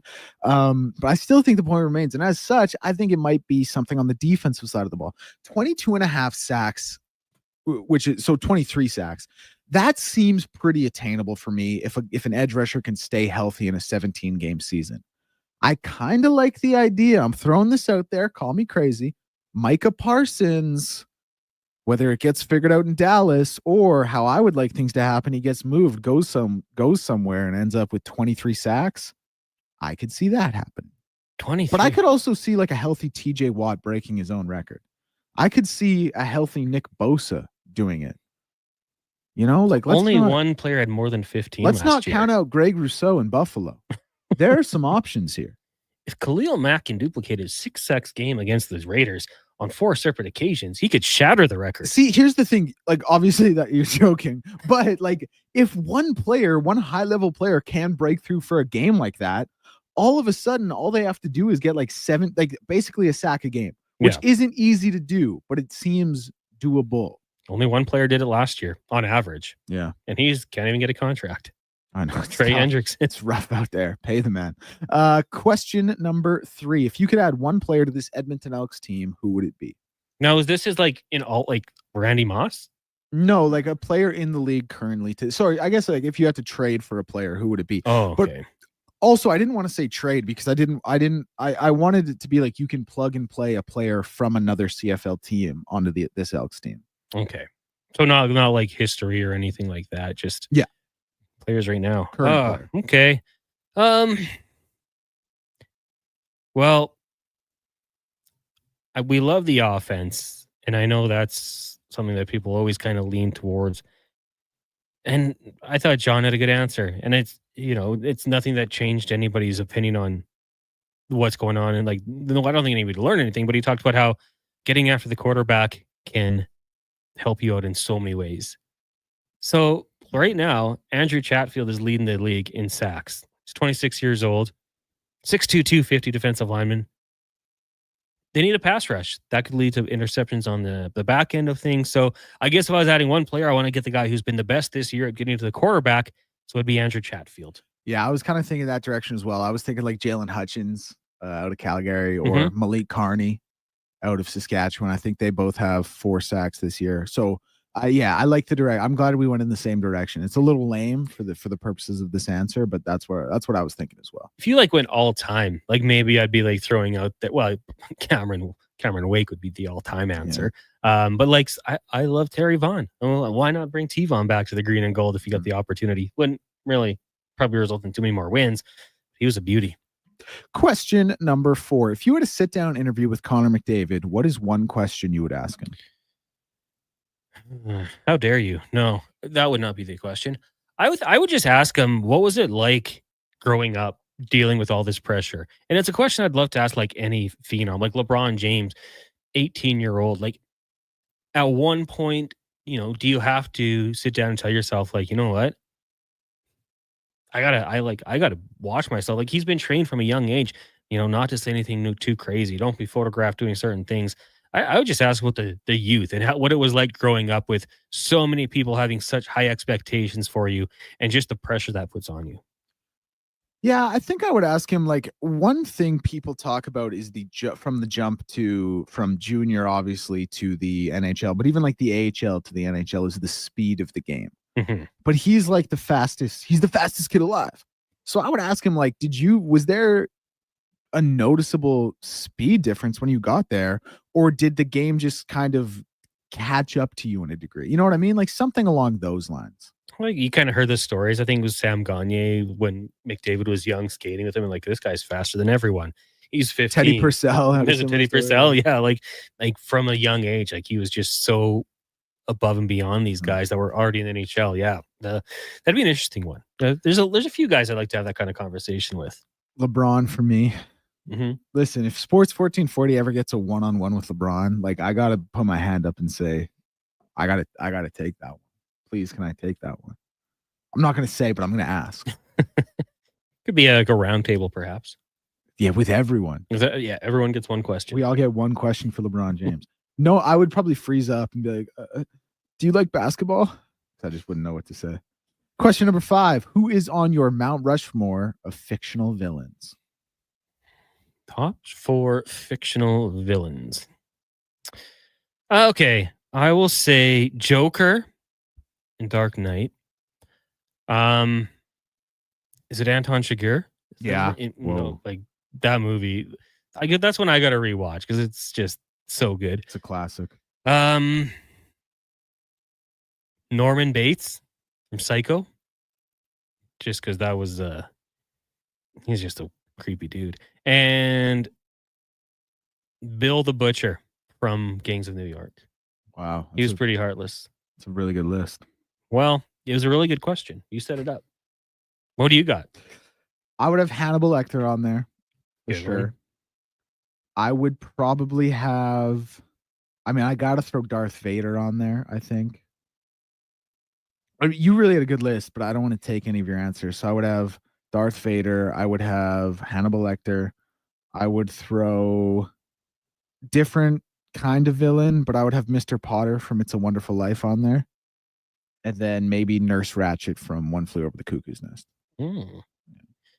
Are we talking like, could we have horror movie villains in there too? For sure. Because I think we brought it up a while ago, but Mr. Boogie from Sinister would be one for me. Terrifying. Yeah. And the things he made those people do. For looks only, I would want to put Darth Maul on there. But he's not that sick. He double-sided lightsaber. He was sick as a character. Duel of the Fates playing when he fights. Like, what a scene. And he looked cool, but I'm saying like he wasn't the stature of any of the guys we've mentioned. No, I would agree with you. Yeah. But in terms of looks, that's a scary one. That would be actually a really good question. For sure. So many scary movie guys. I just put in scariest looking villains and Candyman came up. That's a good choice. I haven't seen the new Candyman, but the original, I watched it at like 2:00 in the afternoon on a Wednesday. It freaked me out. I don't know why that one got to me, but it was a scary spooky. one, man. Virginia Madsen, Tony Todd. Yeah. They've also got Annie Wilkes from Misery. Oh yeah, Wasn't that scary looking?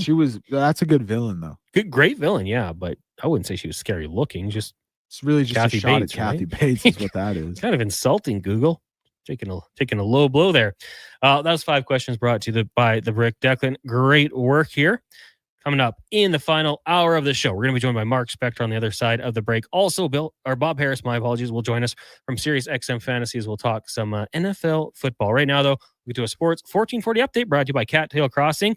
Think your swings got what it takes? Hit our C-Can bar this weekend for your shot at $10,000 in their hole-in-one contest. Book at cattailcrossing.ca.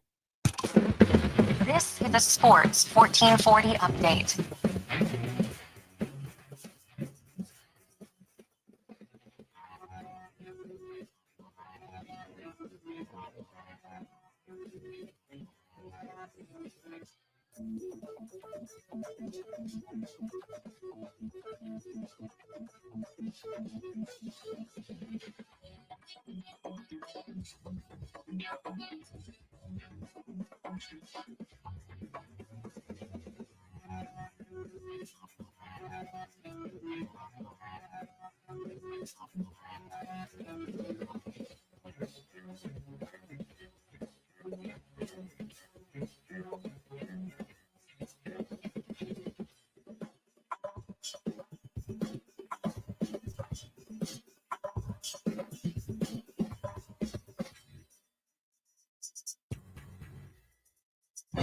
Sports 1440 in West Edmonton Mall and Wetaskiwin. CKJR is a Stingray radio station. Download the free radio player app and listen wherever you go.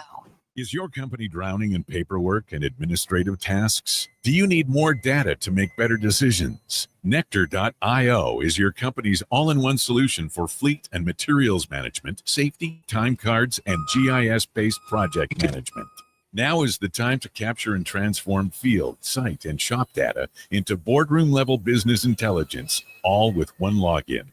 Visit Nectar.io to book a demo today. Nectar.io, your business made better. Legacy Heating and Cooling is the #1 air conditioning install company for slushy lovers. Because while a slushy keeps you cool as an 80s song for a moment, AC from Legacy keeps you cold as ice all season long. A permanent full-body slushy sensation keeping you cold as ice with no payments and no interest for 1 year. Keeping you cool without the brain freeze. That's how you build a legacy. Legacy Heating and Cooling. Work never gets done by standing around. You have to put your words into action. And that's exactly what GS Construction does every single day.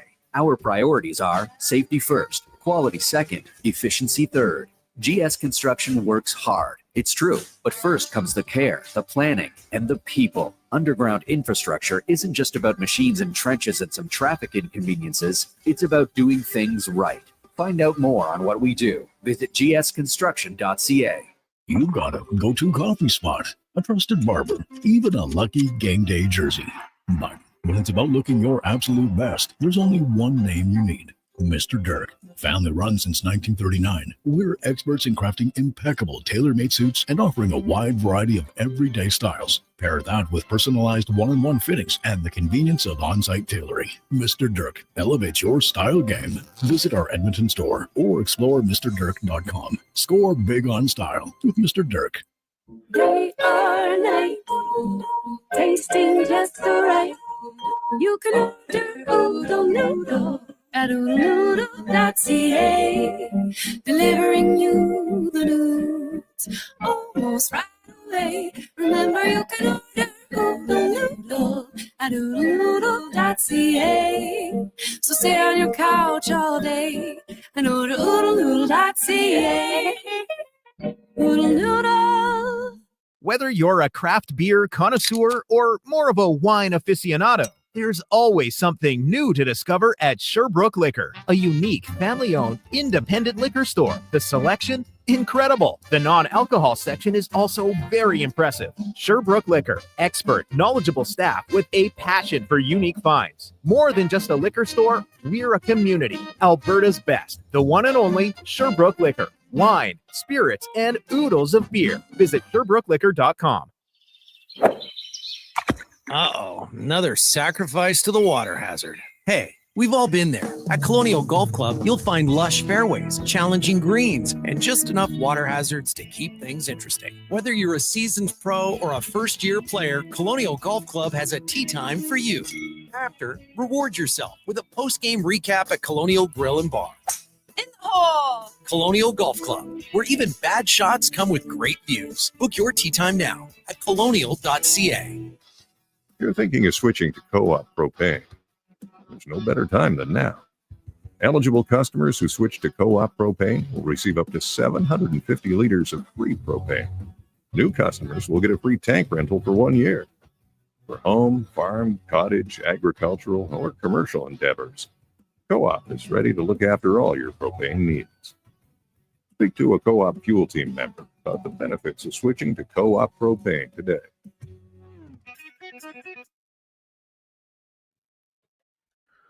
Portions of this hour brought to you by Elks Nation, 2 weekly podcasts with Eddie Steele and myself breaking down the green and gold, the most in-depth Double E football coverage on YouTube and anywhere you get your podcasts. The Jason Gregor Show, the best of Edmonton sports talk and beyond. This is Sports 1440. Presented by PlayAlberta.ca, Alberta's only regulated online gambling website.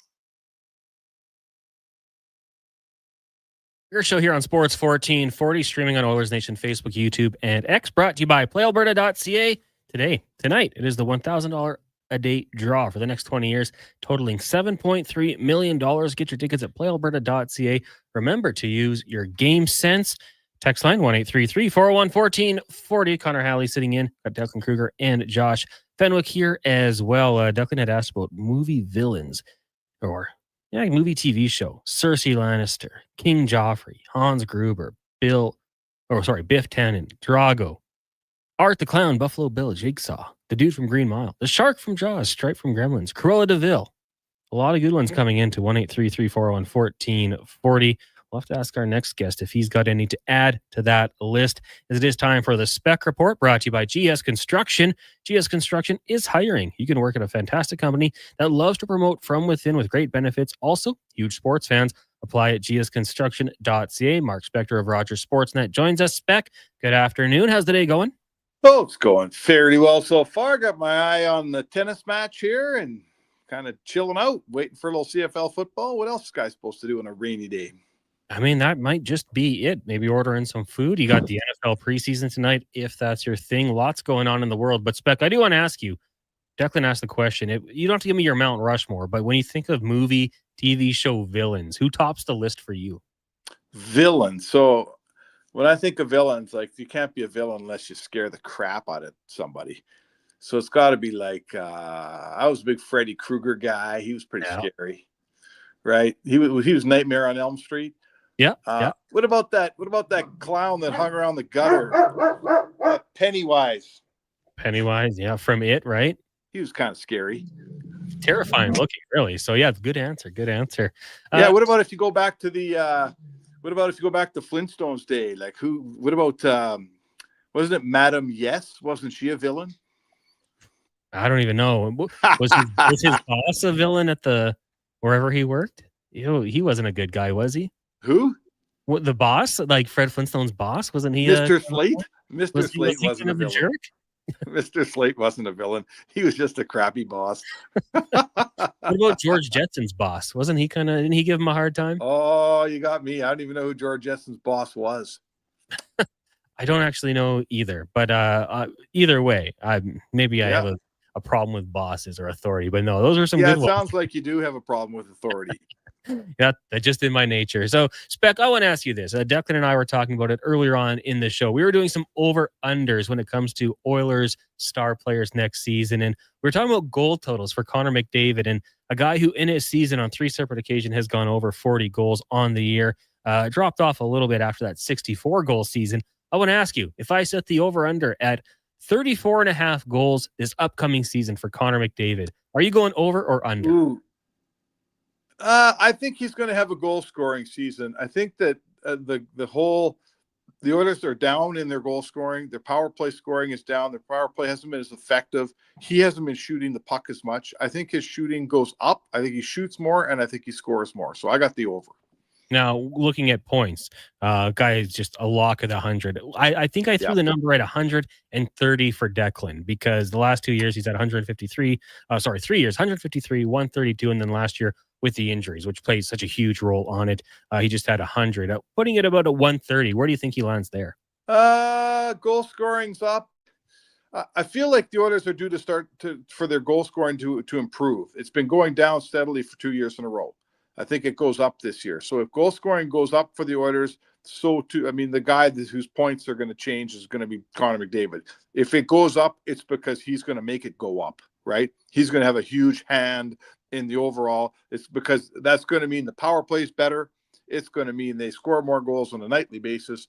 So I guess I'm saying to you, if the Oilers team scoring goes up, Connor McDavid's scoring goes up. If he stays healthy, he beats his average. So he gets over that number. Would you say 130? 130, yes. Yeah, I'll take the over on. I'll take the over on both. I feel a little. I feel like they're going to loosen up and score some more goals this year. That's how I feel. Yeah, and what we've learned in history, you never bet against Connor McDavid. So, and just a couple more for you. I'll only ask you the ones that we went through. But Leon Draisaitl, guys, 450 goal seasons has almost been a lock to do so. So I just put the number at 51. 3 of the last 4 years, he's at 55, 52, 52.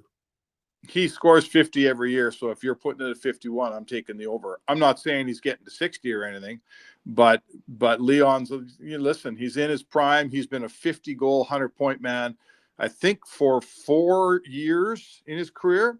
Mm-hmm. I think for 3 of the last 4, and one of them was due to some injury. So he's a 50-goal, 100-point man for sure. If you're saying 51, I'm taking the over. I'm taking 53, 4, 5, something like that. And, we're looking at it. The years that he scores 50 goals outside of 1 year where he had 76 assists, the assist total has almost mirrored it. 55 assists. Yeah. 54, 55. So it's always right in that vicinity. I think, 53 in one of those years. This year 2, potentially playing with Vasily Podkolzin, and we've heard a little bit more about adding the skills coach and what that could mean. Do you think the assist total could jump up here? Maybe even if he's having, if for consistency, an Mangiapane or a Savoy, whoever it might be. Do you think we could see the assist total go up too?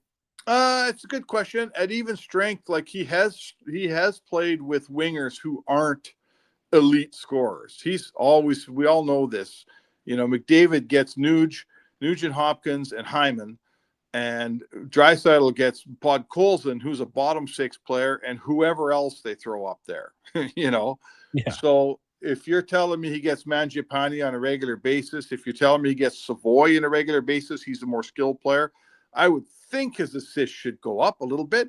I also feel like if my prediction that McDavid's going to shoot more and score more, that means some more Draisaitl assists, but it might mean less Draisaitl goals.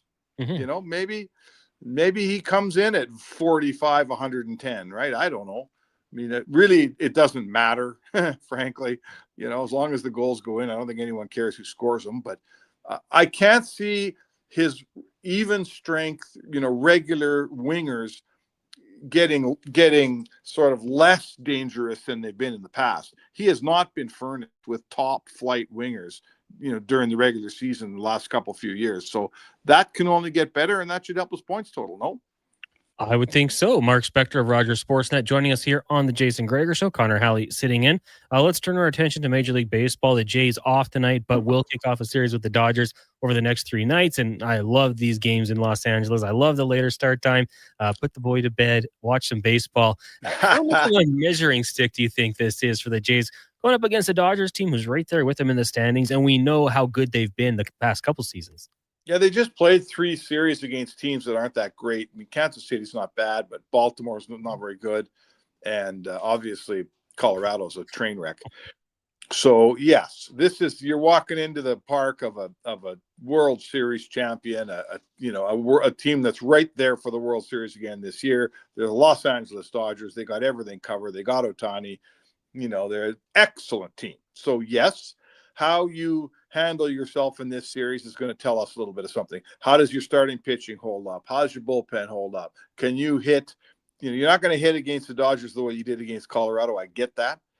But can you find the hits? Can you find the clutch hits? How does your home run ratio, does it go up? Does it go down? Can you survive a pretty good pitching staff? Can you still hit for power against that pitching staff? So, yes, every time you play a team as good as the Dodgers, man, when you get done, you kind of reflect on it and go, okay, how do we look compared to them? Absolutely. Right. And you know what? I mean, hey, it's Scherzer versus Kershaw. Even in 2025, I'm on board for that matchup. Is that who's matching up tomorrow night? Yeah, tomorrow night. Oh, right on. Scherzer. I wonder how many times they started against each other. Yeah, I mean, we'd have to go back and take a look, but maybe it would have been a bigger matchup in 2018 or something like that. But yeah, right. Still, I'm looking forward to seeing what Scherzer can do. That's going to be a fun one for sure. Taking a look at the local baseball team. Big win for the Riverhawks over Victoria yesterday. With that, they'll beat Game 1 tomorrow night, and then Game 2 and 3 in our city. The league is so tough because I kind of learned a little bit more as we've gone on here. When players are drafted, you lose them, and then you lose some of these college players because their season gets going. So what the Riverhawks done, top to bottom, Coach Lamferman, pretty impressive to now have a home field advantage. Games in Edmonton this weekend, extending the season just a little bit longer, and we know it's going to be packed down at RE/MAX. Oh, for sure. I mean, I think it's a reward for the franchise to get a couple more gates and make a little bit more money. So good for them. If, ownership down there, they deserve it. They've earned, they've done everything right. So they deserve a little more jingle. It's a great chance for fans here. The Elks are on the road. There's really not, I don't know what the Stingers are doing this weekend, but it's a perfect, I know Folk Fest is on and things like that, but the sporting calendar is fairly clean. It's a great chance to get one more game in. It's such a feel-good story. There's not many teams been through our town where where it's just 1,000% positive all the time. And that's how it's been with the Riverhawks the last few years. So they deserve the gates, man, and they deserve a chance to win. And, if they win, they win. If they lose, they lose. People are still going to have a great time either way, right?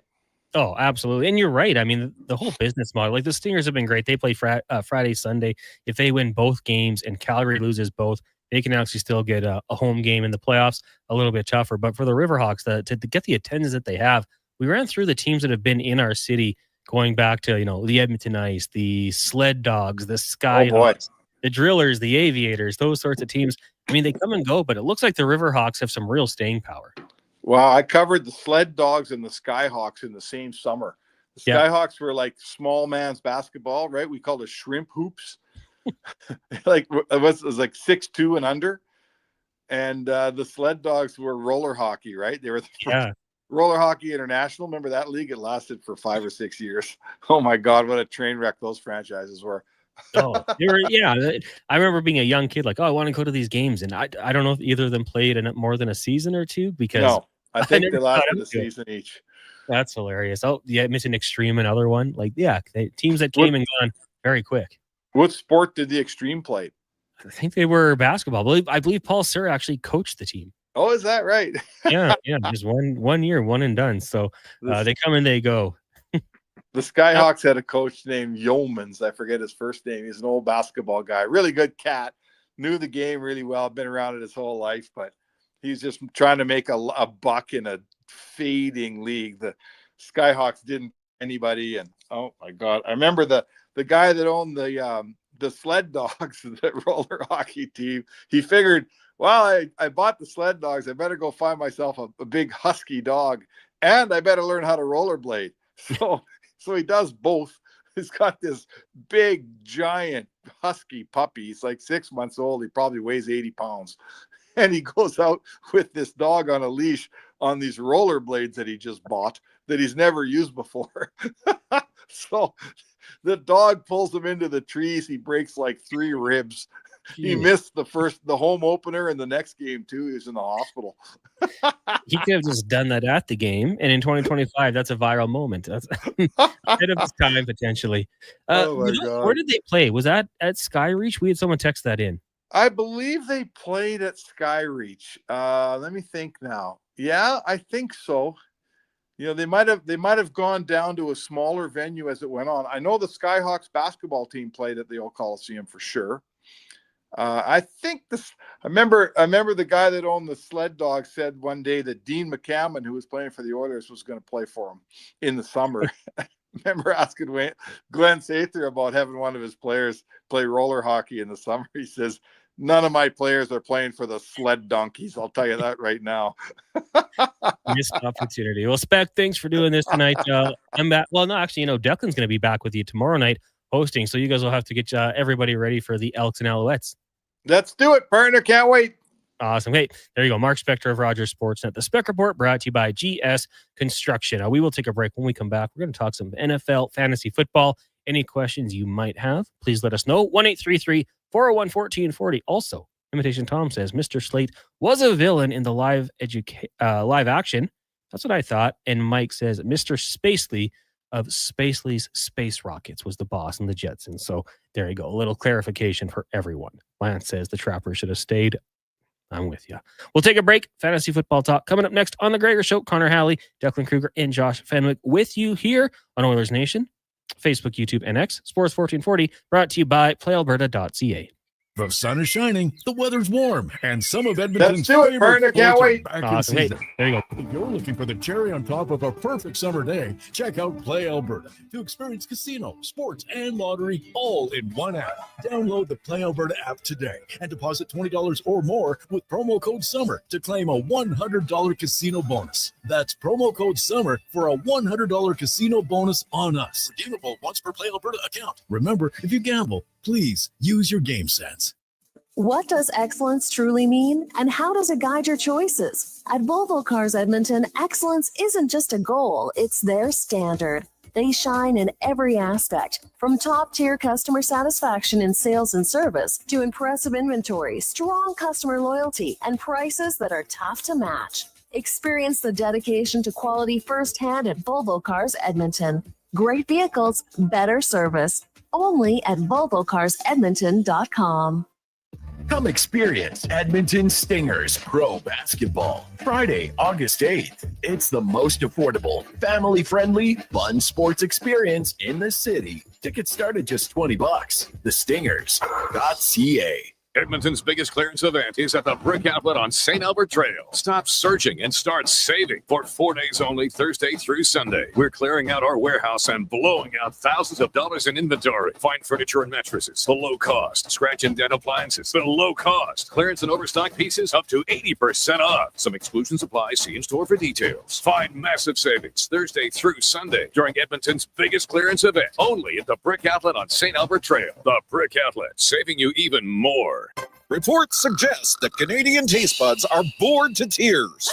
My mouth can't handle another dull drink. Summertime smoothie experts everywhere are recommending a watermelon wake-up from Booster Juice. It's so smooth, cool, and refreshing. And ridiculously delicious. Enjoy the Watermelon Wave and Watermelon Explosion smoothies, available all summer long at a Booster Juice near you. Stay cool, Canada. Booster Juice, Canadian-born, blending since 1999. An electrical solar team is now making a play for sustainability and savings. They're specialists in powering up for a greener future. That's the strategy, designing and installing high-efficiency solar panels. They're helping homes and businesses combat rising utility costs by harnessing the power of the sun. A smart move for efficiency and the environment. Hire the Action Electrical team to bring home a win for your project. Visit actionelectrical.net. The 8th annual Oilers Nation Open tees off Friday, August 29th at 9 a.m. A Texas scramble with fellow golfers, sports fans, and maybe even a few local personalities. Great shots, cold drinks, and a great cause. Gregor's Grads. Sign up at nationgear.ca. Hey, Gary, is that your dad? No, this is Evan, the new sales rep I hired. Oh. First impressions matter, but when hair loss takes over, it can feel like you're not being seen for the maverick you truly are. Hi, I'm Dr. Vance Elliott. At Advanced Hair and Skin Surgery, we know that hair loss is more than just a cosmetic issue. It's personal. Let's discuss all the cutting-edge options available so you can make a great impression every time. Book a free consultation today at drvanceelliott.com. For all things golf carts, it's the Golf Cart people. Their certified techs provide expert service from maintenance to custom upgrades. Customers can explore the sales floor for new and used club car, Yamaha, and E-Z-Go models. The Golf Cart people stock a wide variety of parts and accessories to keep every ride in top shape and offer convenient rentals for tournaments, weddings, and festivals. Trusted for sales, service, parts, accessories, and rentals since 1997. Visit the Golf Cart people at golfcartpeople.com, your complete golf cart solution.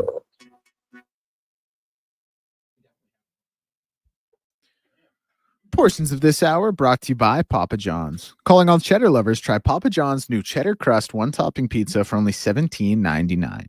Order online at papajohns.ca or through the Papa John's app.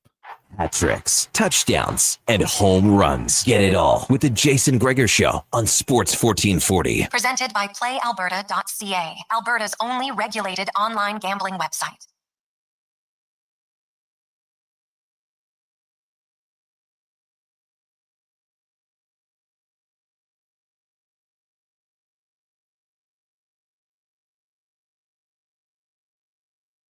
Gregor Show, Connor Halley sitting in. Gregor Show here on Sports 1440, also streaming Oilers Nation, Facebook, YouTube, and X, brought to you by PlayAlberta.ca. Remember to use your game sense. Also, if you are going to make a deposit, use code word Gregor50 to get a $50 free play. PlayAlberta.ca. Lots to get to on the show here. We'll keep you updated on the tennis match going on out in Montreal. But right now, we're going to talk some NFL fantasy football in the Fantasy Report, brought to you by Action Electrical. They're the most diversified electrical contractor in Alberta with 4 divisions in project, service, tag, and solar for commercial or residential. Contact them today at actionelectrical.net. Very, very glad to have our next guest join us here on the program. Bob Harris with Sirius XM Fantasy. You can hear him weeknights, 8 o'clock Eastern Time on Sirius XM Channel 87. Bob, good evening. How are you doing today? Doing great, Connor. How are you, man? Doing really good. And of course, we're getting closer and closer to the fantasy football season getting going here. Preseason tonight, so lots of players to watch out for. Now, this year, how many leagues are you in so far? Well, if we're going to go back to February when I started drafting a best ball draft, it'll be multiple. It'll be well over 100 drafts that matter that I'll be drafting in the next month that are my redraft and dynasty leagues. That'll be about 30. Oh my goodness. That is, I mean, every game there's somebody to watch out for you're cheering for, and then that player might be crushing you in another league. And cheering against both, yes. I love it. Good for the content game. So with the NFL preseason going tonight, obviously we had the Hall of Fame game last week, but the Raiders taking on the Seahawks. And now one of the players I want to start out with was the first running back off the board in the NFL draft. Ashton Jeanty out of Boise State goes to the Raiders. Now they bring in Geno Smith. I think that's going to help him out quite a bit. Brock Bowers, another option there. But when it comes to Jeanty at the running back position, what are your expectations for him? High volume. And look, that's what we're looking for, like in all fantasy options, but especially the running back position. Volume opportunities are the primordial sludge from which all fantasy scoring rises. Nothing happens without the football in your hands. In Jeanty's case, he's going to have it in his hands a lot.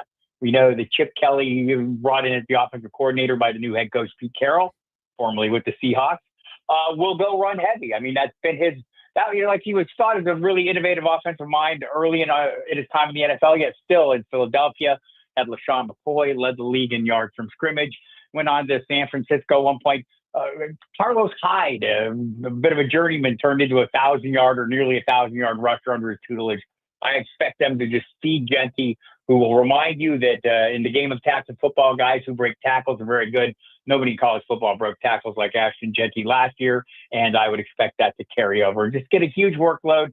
Those are the kind of, anchor players we want on our rosters, those guys that are just going to get that dominant workload and carry you each week, to have a high floor and also a very high ceiling if they hit the end zone on occasion. So love Ashton Jeanty in this offense. Now, just sticking with the Raiders in the tight end position, Brock Bowers was outstanding last year.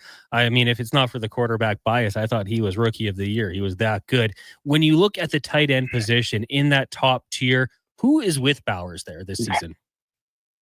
Well, it's Trey McBride in terms of anticipated volume, right? And again, like all positions, but I think the thing about Bowers, what I might not like, and some of the things that I watch out for in fantasy, is players coming off historic seasons. They're historic for a reason. They rarely happen. So expecting a true repeat, is it possible? Yes. It's not on the most likely end of the range of possible outcomes, but it is possible. He is essentially the Raiders' de facto wide receiver one, and that's not going to change. But putting up those high-end numbers, so you have a player like Trey McBride, how do we see a path to more value for him? He has a dominant workload as well. He'll be, if not the most targeted, the second most targeted option in the Cardinals offense.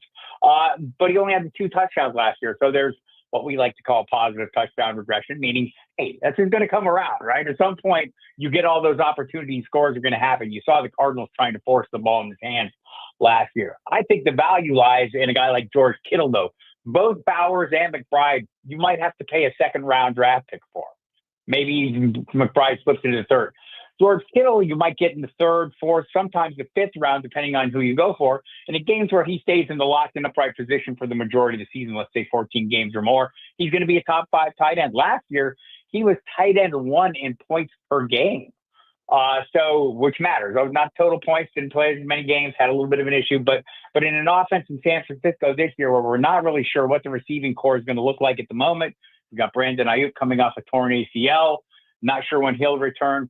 I like Juwan Jennings, who's going to handle a pretty heavy workload in that receiving core, and Ricky Pearsall. But, they're not like what you would call super high-end options, I don't think, in just general off NFL terms. So I think Kittle's in a really good spot. And if you miss out on that tier, there's a ton of depth at the position that you can feast on all the way out to when you're drafting your tight end twos. Right now, Pat Freiermuth of the Steelers is going as the 24th tight end off the board. Zach Ertz, somewhere in that same range. He was tight end 11 last year playing with Jaden Daniels. So a lot of value across the board at the tight end position if you miss out on that top tier. Bob, you don't have to go too in-depth on this one, but a name that I feel like people are still kind of enamored with, and it comes up every once in a while, Kyle Pitts. So what do you believe Kyle Pitts will look like this season? I believe Kyle Pitts will probably look like what he has looked like, but the talent is there, the skill set is there. One of my concerns with him, and without getting too far off the rails, they're working him a lot at wide receiver. I don't know if that's a great opportunity to create the kind of mismatches that a talented tight end can create against safeties and linebackers. We'll see. I'm not hopeful, but you're not having to pay a ton for him. You're paying tight end 2 and for people in a 12-team league outside the top 12. And if you want to take a shot on the talent, you can always move on if it doesn't work out. You're not paying the exorbitant price to land him. Bob Harris from SiriusXM Fantasy joining us here on the Jason Gregor Show. Connor Halley sitting in today. Any questions, get him in 1-833-401-1440. Bob, when you look at the wide receiver position, I would have Jamar Chase as my wide receiver number 1, but Justin Jefferson has to be in that category. How much do you factor in quarterback play when you're looking at wide receivers? So I have, let me pull my soapbox out, Connor. I'm going to stand on this one. Okay. Less than ideal quarterback situation should not scare you off very talented wide receivers. Look back to last year, Malik Neighbors playing with 4 quarterbacks. Only one of you could probably name. I can name all 4, but Daniel Jones was the top quarterback on his list. We can take beyond that. Brian Thomas Jr., the other talented rookie, down the stretch last year was the wide receiver 1 in points per game over the final 3 weeks playing with Mac Jones. This goes back over the course of time. We can go back to Bryce Young's rookie season in Carolina when he was one of the worst, statistically speaking, quarterbacks we've seen in a long time. Yet Adam Thielen was a wide receiver 1 for fantasy purposes, wide receiver 12 over the first portion of the season, finished as wide receiver 18. So I don't want to overstate the case that not having a great quarterback can diminish a wide receiver. Justin Jefferson is another example of this. We can go back 2 years ago, 2023. Kirk Cousins blew out his Achilles. Justin Jefferson returned from a hamstring injury in week 14, playing with Jaron Hall, Josh Dobbs, Nick Mullins. He was wide receiver 3 over that stretch in all of fantasy. So he can get the job done. The offensive ecosystem in Minnesota is really good. Kevin O'Connell, the head coach, does wonders with quarterbacks. I'm not sure what Kevin McCarthy is going to be, but I'm thinking he can be better than, Jaron Hall. And if so, Justin Jefferson's going to be just fine. If I'm getting a discount, I'm looking for opportunities to get discounts. You might see him last a little longer in the first round than you normally would have based on fears of the quarterback situation. If that's the case, I'm going to pounce on it. Now, Giants quarterbacks last year, DeVito, Locke, I don't know who the 4th is. Tommy Boyle. Malik Neighbors, I had him on the team, and I was like, I love this guy. They just kept throwing to him. So you're right. That's actually a really good point there. And if anyone who might be worried about Justin Jefferson, don't worry about it. Now, how about Brian Thomas Jr. going into year 2 with the Jags? Where do you like him? Oh, I like him an awful lot. I think he's going at a reasonable price. You're finding him like early in round 2 in 12-team drafts and PPR leagues, point per reception. I think that's about right. He might slide up into the end of the first round. The issue with this year's first round is there are 6 running backs going in the first round. Bijan Robinson, Saquon Barkley, Gibbs from Detroit, Derrick Henry, Genty, and Christian McCaffrey has wormed his way back into the first round. So some of these really talented wide receivers like Brian Thomas Jr., like Nico Collins, who, by the way, in Houston was wide receiver 2 over the first 5 games of the season before he got hurt. Wide receiver 2, playing with C.J. Stroud, who is not playing at a high level also. So I think, there's a lot of value there. I like Brian Thomas Jr. as a big play threat. I think a lot of people are intrigued by his new receiving mate there, Travis Hunter. We'll see how that plays out. I wonder, he's going at a very high fantasy cost. You're going to have to draft him as your 3rd receiver, going about wide receiver 32 in the overall hierarchy. And he's going to be a big play threat. But this is what the Jacksonville Jaguars are doing under Liam Cohen and with James Gladstone as the general manager. They're looking for big play players. Brian Thomas is always going to be that, always a breakaway threat, and I think he's going to be a solid year. I think he might be a little bit of a value going early in round 2. Bob Harris joining us here on the Gregor Show, talking a little fantasy football. We had this one come in essentially asking, of players that you expect to go in the first 2 rounds, is there anyone you're a little weary of? I'm leery of all of them, but you have to draft somebody, right? That's the thing I like, especially in the first round. You can... let's not to oversimplify, but you're not going to lose your draft if your first round pick, your league is your first round pick, doesn't deliver as expected. but it's a heck of a lot easier to win if he does. Said Saquon Barkley last year, said Jamar Chase last year, said every year there are players that do that. So I do think, it's important. If I'm concerned about some players who may not get the job done, you could have some concerns about Christian McCaffrey coming off the injury year. In the second round, I'm a little concerned about Josh Jacobs. It was so touchdown dependent in Green Bay. I'm not sure that Bucky Irving in Tampa Bay can repeat last season. He's going to start off with a diminished offensive line. So there are people I'm worried about. Look, we can make an argument that Puka Nacua now playing with Devontae Adams. We saw what Garrett Wilson's numbers did. They took a nosedive when Devontae Adams showed up in New York. I don't think that's going to be the case with Nacua, but he's never been the touchdown guy in that offense. Devontae Adams has always been the touchdown guy in whatever offense he's in. So that's going to be an interesting one. But Nacua, you've seen him slide too as well. You might get him in the second round, and I think that's a great value. I'm not going to flee that scene either. So I'm pretty comfortable through the first two rounds. Maybe A.J. Brown. I'm a little worried about the passing volume with Saquon Barkley in Philadelphia. Jalen Hurts threw more than 100 fewer passes last year attempts than he did the year before when there was no Saquon Barkley. If that volume continues to be limited, as good as A.J. Brown is, just not going to get the kind of opportunities we like. He's not going to get up there in the 100 catch or more range. So that's a little bit of a concern for me. Now, on the flip side, any sleepers you might be able to pick up in the later rounds that you think could have breakout campaigns, or I guess even bounce back? Yeah, I think there's a whole universe of running backs that are going probably later than they should in drafts, like in the 4th, 5th, 6th round even. Kenneth Walker III is a guy in Seattle. The Clint Kubiak offense that comes in there, the wide zone, the outside zone scheme is ideally suited. If you go back and listen to everything Clint Kubiak said from the day he got there about feeding Kenneth Walker the ball till this week, talking about feeding Kenneth Walker the ball, I think he's a great play. Some of the other running backs going in that same range, I think people are giving up on Alvin Kamara. There's nothing else there. Don't give up on him. Chuba Hubbard's another running back who there's not another prime option coming in there. If we want to go later, some of the backfields I'm looking at are what we like to call the ambiguous backfields, where we're not exactly sure how it's going to play out, but the options are so cheap, you can take some shots on guys. In Dallas, you've got Javonte Williams, the rookie Jaden Blue, and Miles Sanders all going very late into the double-digit rounds in drafts. You can take a chance on one and hope it works out. I'm taking a chance on Jaden Blue a lot. Why? I'm using the Sesame Street system of fantasy football. One of these things is not like the others. And Jaden Blue is smaller, but much quicker, has a lot more speed than Javonte Williams and Miles Sanders. In Jacksonville, you've got a handful of running backs. Hank Bigsby, Travis Etienne, the rookie Bashal Tutin, who also a huge, big playmaking threat. If any of those guys ended up getting the bulk of the workload, you're going to get more out of them than the price you're paying. So if you want to take a shot on one of those guys, I think that's perfectly fine. And there's a ton of receiver depth late. I mentioned Adam Thielen before. Still goes into double-digit rounds every year. I know they have new pieces. I don't think he's done playing. And you'll find a lot of players like that. What I'm looking for are players with primary roles, or at least robust roles, who are going past the 10th round, and there's a ton of them. Now, one last question, might be a little obscure, but when you're looking at, fantasy, like long-term dynasty, keeper leagues, anyone who you think might have a little bit of a slow start to their career but could pay off in seasons 2, 3, 4? That's usually going to be like, why? I mean, we could look at last year's wide receivers as an example. Everyone was drafting Malik Neighbors. Malik Neighbors was what? Sometimes the third of those receivers off the board after Ramadunze, and definitely after Marvin Harrison. Mm-hmm. Looking at some of those guys who are coming on a little bit. So maybe looking at some of the second-year receivers or some of the players that didn't quite get it done or didn't quite live up to expectations last year. The receiver position takes more time to develop. So I'd be looking at some of those players who may be disappointed last year. And also, when they do, don't be afraid to target them in trades. Players are going to be, investors are going to be, disappointed.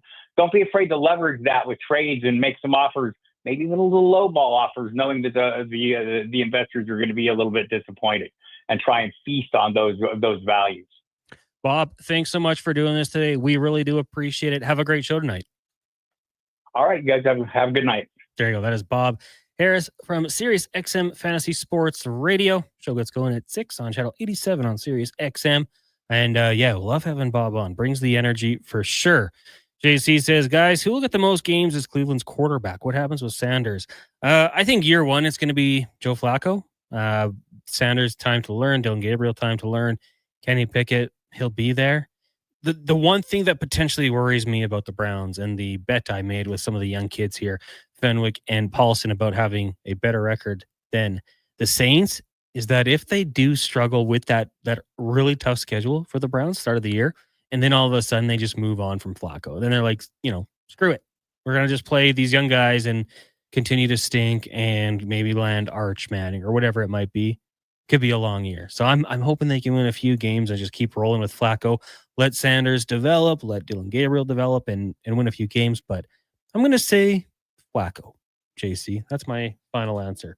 We'll take a break here. When we come back, more text. We'll get you an update on the tennis match going on right here as well. It's the Jason Gregor Show, brought to you by PlayAlberta.ca. New crust alert at Papa John's. Your favorite cheese meets your favorite pizza in the new cheddar crust pizza for only $17.99. Papa John's pizza makers created the perfect addition to their crust by melting garlic and herb seasoned cheddar cheese right on top of their fresh original dough that's made with 6 simple ingredients. Try a one-topping cheddar crust pizza today for only $17.99. You better hurry though, because it's only for a limited time. Better ingredients, better pizza. Papa John's, proudly locally owned and operated.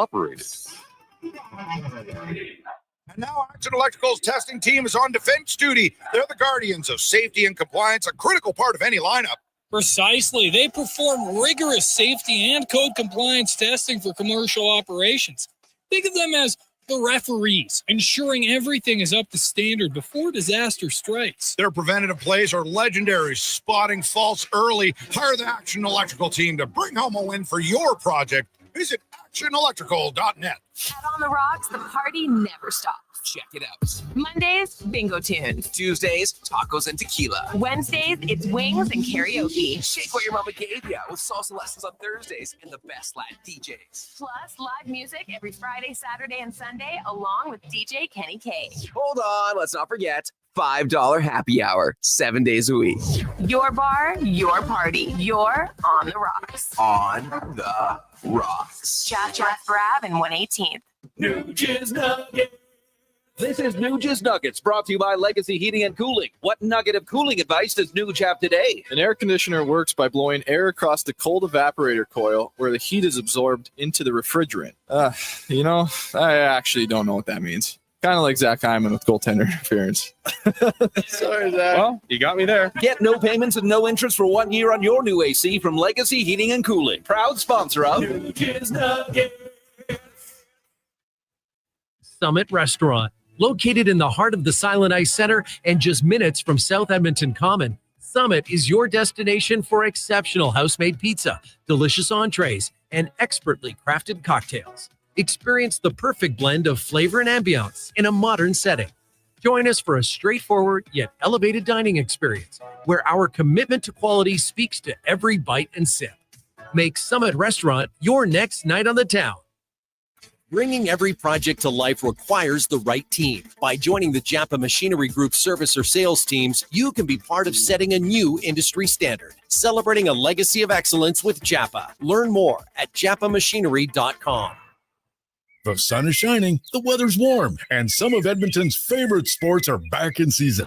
If you're looking for the cherry on top of a perfect summer day, check out Play Alberta to experience casino, sports, and lottery all in one app. Download the Play Alberta app today and deposit $20 or more with promo code SUMMER to claim a $100 casino bonus. That's promo code SUMMER for a $100 casino bonus on us. Redeemable once per Play Alberta account. Remember, if you gamble, please use your game sense. McDonald's Summer Drink Days are here. Get a $2 small fruit splash beverage or a small frappe or smoothie for just $3 each. Summer's booming with McDonald's Summer Drink Days. Excludes additional flavor shots and toppings at participating McDonald's in Canada. Taxes extra. Prices exclude delivery. Your Co-op Grow team are your local experts because we live here too.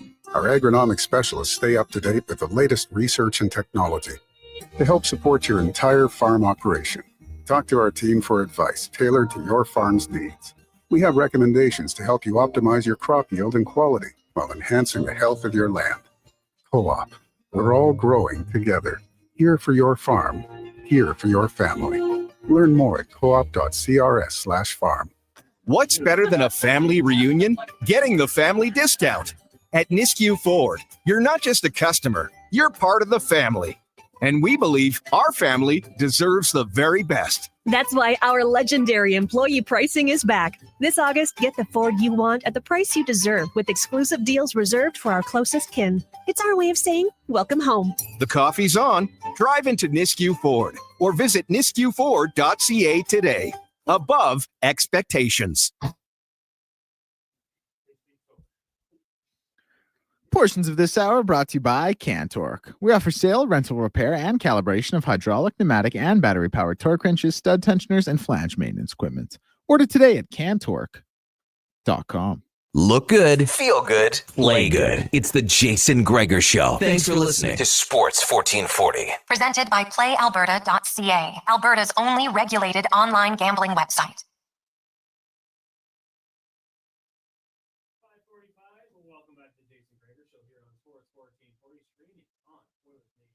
YouTube, X, and Facebook. Connor Halley, Declan Kruger, and Josh Fenwick with you here. Gregor will be back on Monday. Great show today. If you missed it, make sure you go check out the podcast wherever you get them from. JasonGregor.com, Apple, Google, Spotify. You can listen to the individuals or the entire hour, or just go watch it up on Oilers Nation YouTube. You can click back. Thirsty Thursday was another success. And as we discussed it, I held the bottles and cans up. So if you want to go through that, maybe head down to Sherbrooke Liquor this weekend, grab a couple beverages. You can just take a look at those ones. The Aussie Hazy would be my recommendation for a nice hot weather drink. Now, Declan, we got some tennis going on. You've been able to tune in just a little bit. Give us a little update. How's it been going so far? Well, Victoria just broke in the third set to go up 2-1. That's huge. It's currently tied 1 set apiece. She dropped the first one, kind of been her MO against Rybakina. Now here against Naomi Osaka. She's obviously playing very good competition, so it kind of comes with the territory. But what an unbelievable run this tournament would be for her if she ends up winning it. She ends up winning, the home court, if you want to call it that, the hometown tournament here in Montreal as a Canadian would be really, really cool. And like I said, she just went up a break. They're currently in the 4th game here, and it looks like Osaka just won a point, but that's okay. And Mboko's still on serve. A lot of game left to be played, obviously, but it's an exciting one, man. It's a good one. And she lost the first one convincingly, 6-2.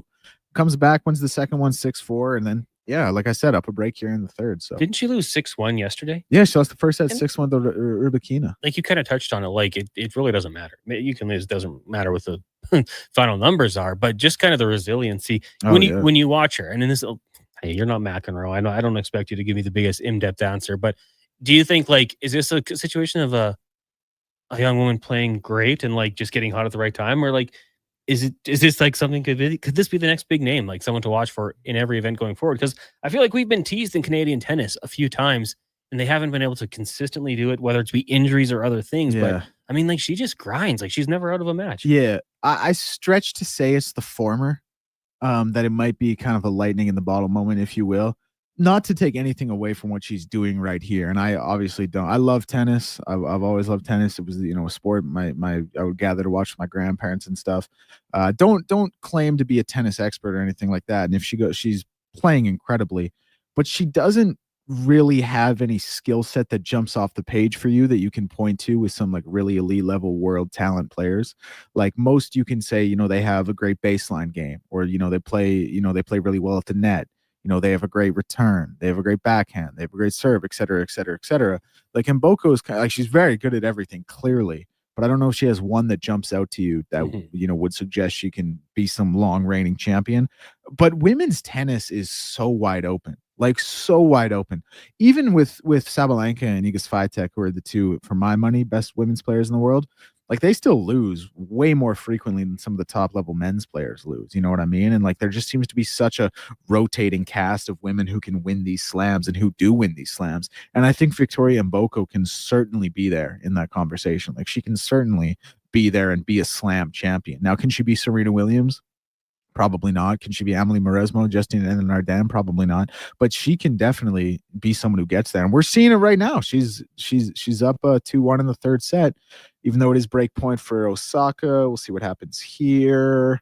They're rallying. A little bit of a live play-by-play. I hate to be doing this right now. It looks like it's legal. It looks like it's going to be a bit of a long rally here. Yeah, one of the longer ones of the match. Kind of looks like me and you playing tennis right now. Little bit less. There we skill. go into the net. We're going to deuce. Boom. We'll keep you up to date as this match progresses here, but yeah, it's awesome, and it turns the casual into a diehard, at least for one night when this happens. NFL preseason is underway. Joe Burrow, one drive, 6 for 7, 71 yards. Touchdown, Tanner Hudson. Jamar Chase on that drive at 41 yards receiving, and Chase Brown, the Canadian back, 3 carries, 15 yards. Anytime you're averaging 5 yards per carry, even in the preseason, you're not going to be too mad about it. Bengals lead the Eagles 7-0. Lots of time left if you're serious about this. First quarter wrapping up in Baltimore. Ravens leading the Colts in this one, 14-6. Cooper Rush starting at quarterback for the Ravens. He's 2 for 4 with an interception. Keaton Mitchell has a touchdown at a 23-yard run. On the other side, Daniel Jones took 9 attempted 9 passes, completed 4. Anthony Richards, 2 for 3 in this one. I think we might have a defensive touchdown as well. Oh, punt return. LeJonte Wester, 87-yard punting returned touchdown. So NFL, baby, we're back. Preseason underway. We're going to have fantasy talk a lot on the Gregor Show, and of course, Fantasy Frenzy every day here on Sports 1440 from 11 to noon with myself and Brandon Douglas. One more game tonight, Seahawks and Raiders. Then in the CFL, one game underway. BC trails the Hamilton Tiger Cats 7-3 with about 10 minutes left in the first quarter. Dak, how many fantasy leagues are you in when it comes to the NFL? So I've been cutting down a little bit. I was 4 2 years ago, 3 last year. I think I'm gonna just go for 2 this year. Yeah. There's like one, my dynasty league, that obviously takes precedent. That's the most important. And then I like to throw, the other ones had been redraft leagues. I think I'm just going to stick to 1 redraft league this year. 3 is a decent number, but I think 2 might be the sweet spot. Even 3, you're focusing on a little too much. I agree. I do not like when I'm watching and, Devontae Adams wins me one league, but then costs me another. Yeah, it's the worst. Yeah, I'm not a big fan of that. Or you win your fantasy week because the Bills give up a 79-yard touchdown in overtime. Like, that's no fun. No. I don't want to do that. That sounds a little... Win. What happened there? No, that actually was a just generic example. There wasn't anything specific to it, but I thought you had one. The touchdown for the Hamilton Tiger Cats was a punt return, 84 yards. Wooden's got wheels, man. He's one of the better returners in the league. I'm telling you. He's a really good player. Fast. He's a little slower, but he's the same body makeup as Speedy Banks. If you remember Brandon Banks back, in the day for the not even back in the day, pretty recently for the Ticats in the return game. They remind me a lot. He reminds me a lot of him. Kind of small, slender, but quick. Exactly. Yeah. Wow, that's a good body type, I'd say, for a returner in the sporting landscape, because you can do some damage there. Just going back to the talk about the villains, Big Easy had said Pissy could be Leon's Pennywise. Talladega had Heath Ledger's Joker. I had that one in there as well. Heath Ledger knocked that one out of the park. We had Age say that number 1, King Joffrey from Game of Thrones. Yeah, absolutely. Joffrey was so good in that role. Like, does anyone like him? Like, I don't think so. Like, even as an actor, like, if he was in anything else, I'd be like, I just don't like this guy. That's because he's done so many good things as that villain. Cersei was great. Game of Thrones might be the best when it comes to characters you hate, because there's so many. Ramsay was another one in that show. They just couldn't stand that guy. Jigsaw. Never really saw those movies, actually, to be totally honest with you. Putting them in those situations kind of creeped me out. I don't know how much they actually showed, but I never really got into those films. I saw the Jigsaw movie with Chris Rock, I want to say. Got to go back and watch the rest. Maintenance Man says, I think if you're in multiple fantasy leagues, you have to see the enjoyment in the rebuild. Realize you're not going to win them all. Making deals and building for the future is also fun. Oh, Maintenance Man, you'd hate me. I don't make trades. I draft my team and I'm like, this is who I wanted. I roll with them. I'm a believer in my guys. Opposing GMs hate me because I don't even entertain their trade talk for the most part. That music means we are done. We'll be back to do it again tomorrow from 2 till 6 here on the Gregor Show. But got to thank all of our guests for hopping on the program. We had a lot of fun today talking CFL with John Hodge. We had David Owens from Sherbrooke Liquor, Colin Livingston, Eric Williams looked around the NFL, And of course, Spec and Bob Harris. If you missed anything, like I said, go check the podcast wherever you get yours from. Enjoy your night. Lots of sports, tennis. You got football, baseball, tons of things going on in the sporting world. Take it all in. Enjoy. Fox Sports Radio coming up next. And then we'll be back with live local coverage tomorrow morning, 7 a.m. on the Kevin Carius Show. For Declan Kruger and Josh Fenwick, I'm Connor Halley. Let's get to a Sports 1440 update brought to you by Legacy Heating and Cooling. Home with no payments, no interest for 1 year. Stay cool all summer with a new AC unit from legacyheating.ca.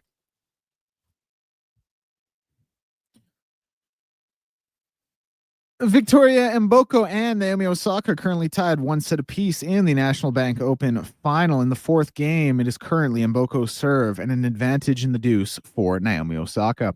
Ticats lead the BC Lions 7-3 with 7:05 left in the first quarter in CFL action. In the MLB, two finals from earlier today. Mariners over the White Sox 4-3 in extras, and the A's over the Nats 6-0. Bottom of the second sees the Marlins leading the Braves 5-2, and the bottom of the fourth sees the Pirates leading the Reds 4-0. NFL preseason scores: the Ravens lead the Colts 14-6 with 14 minutes to go in the second quarter. Bengals tied with the Eagles 7-7 with 5 minutes to go in the first, and the Raiders and Seahawks will kick off at 8. WNBA action starts in about 5 minutes with the Dream and the Sky. At 8, we're going to see the Sun and the Sparks and the Fever and the Mercury.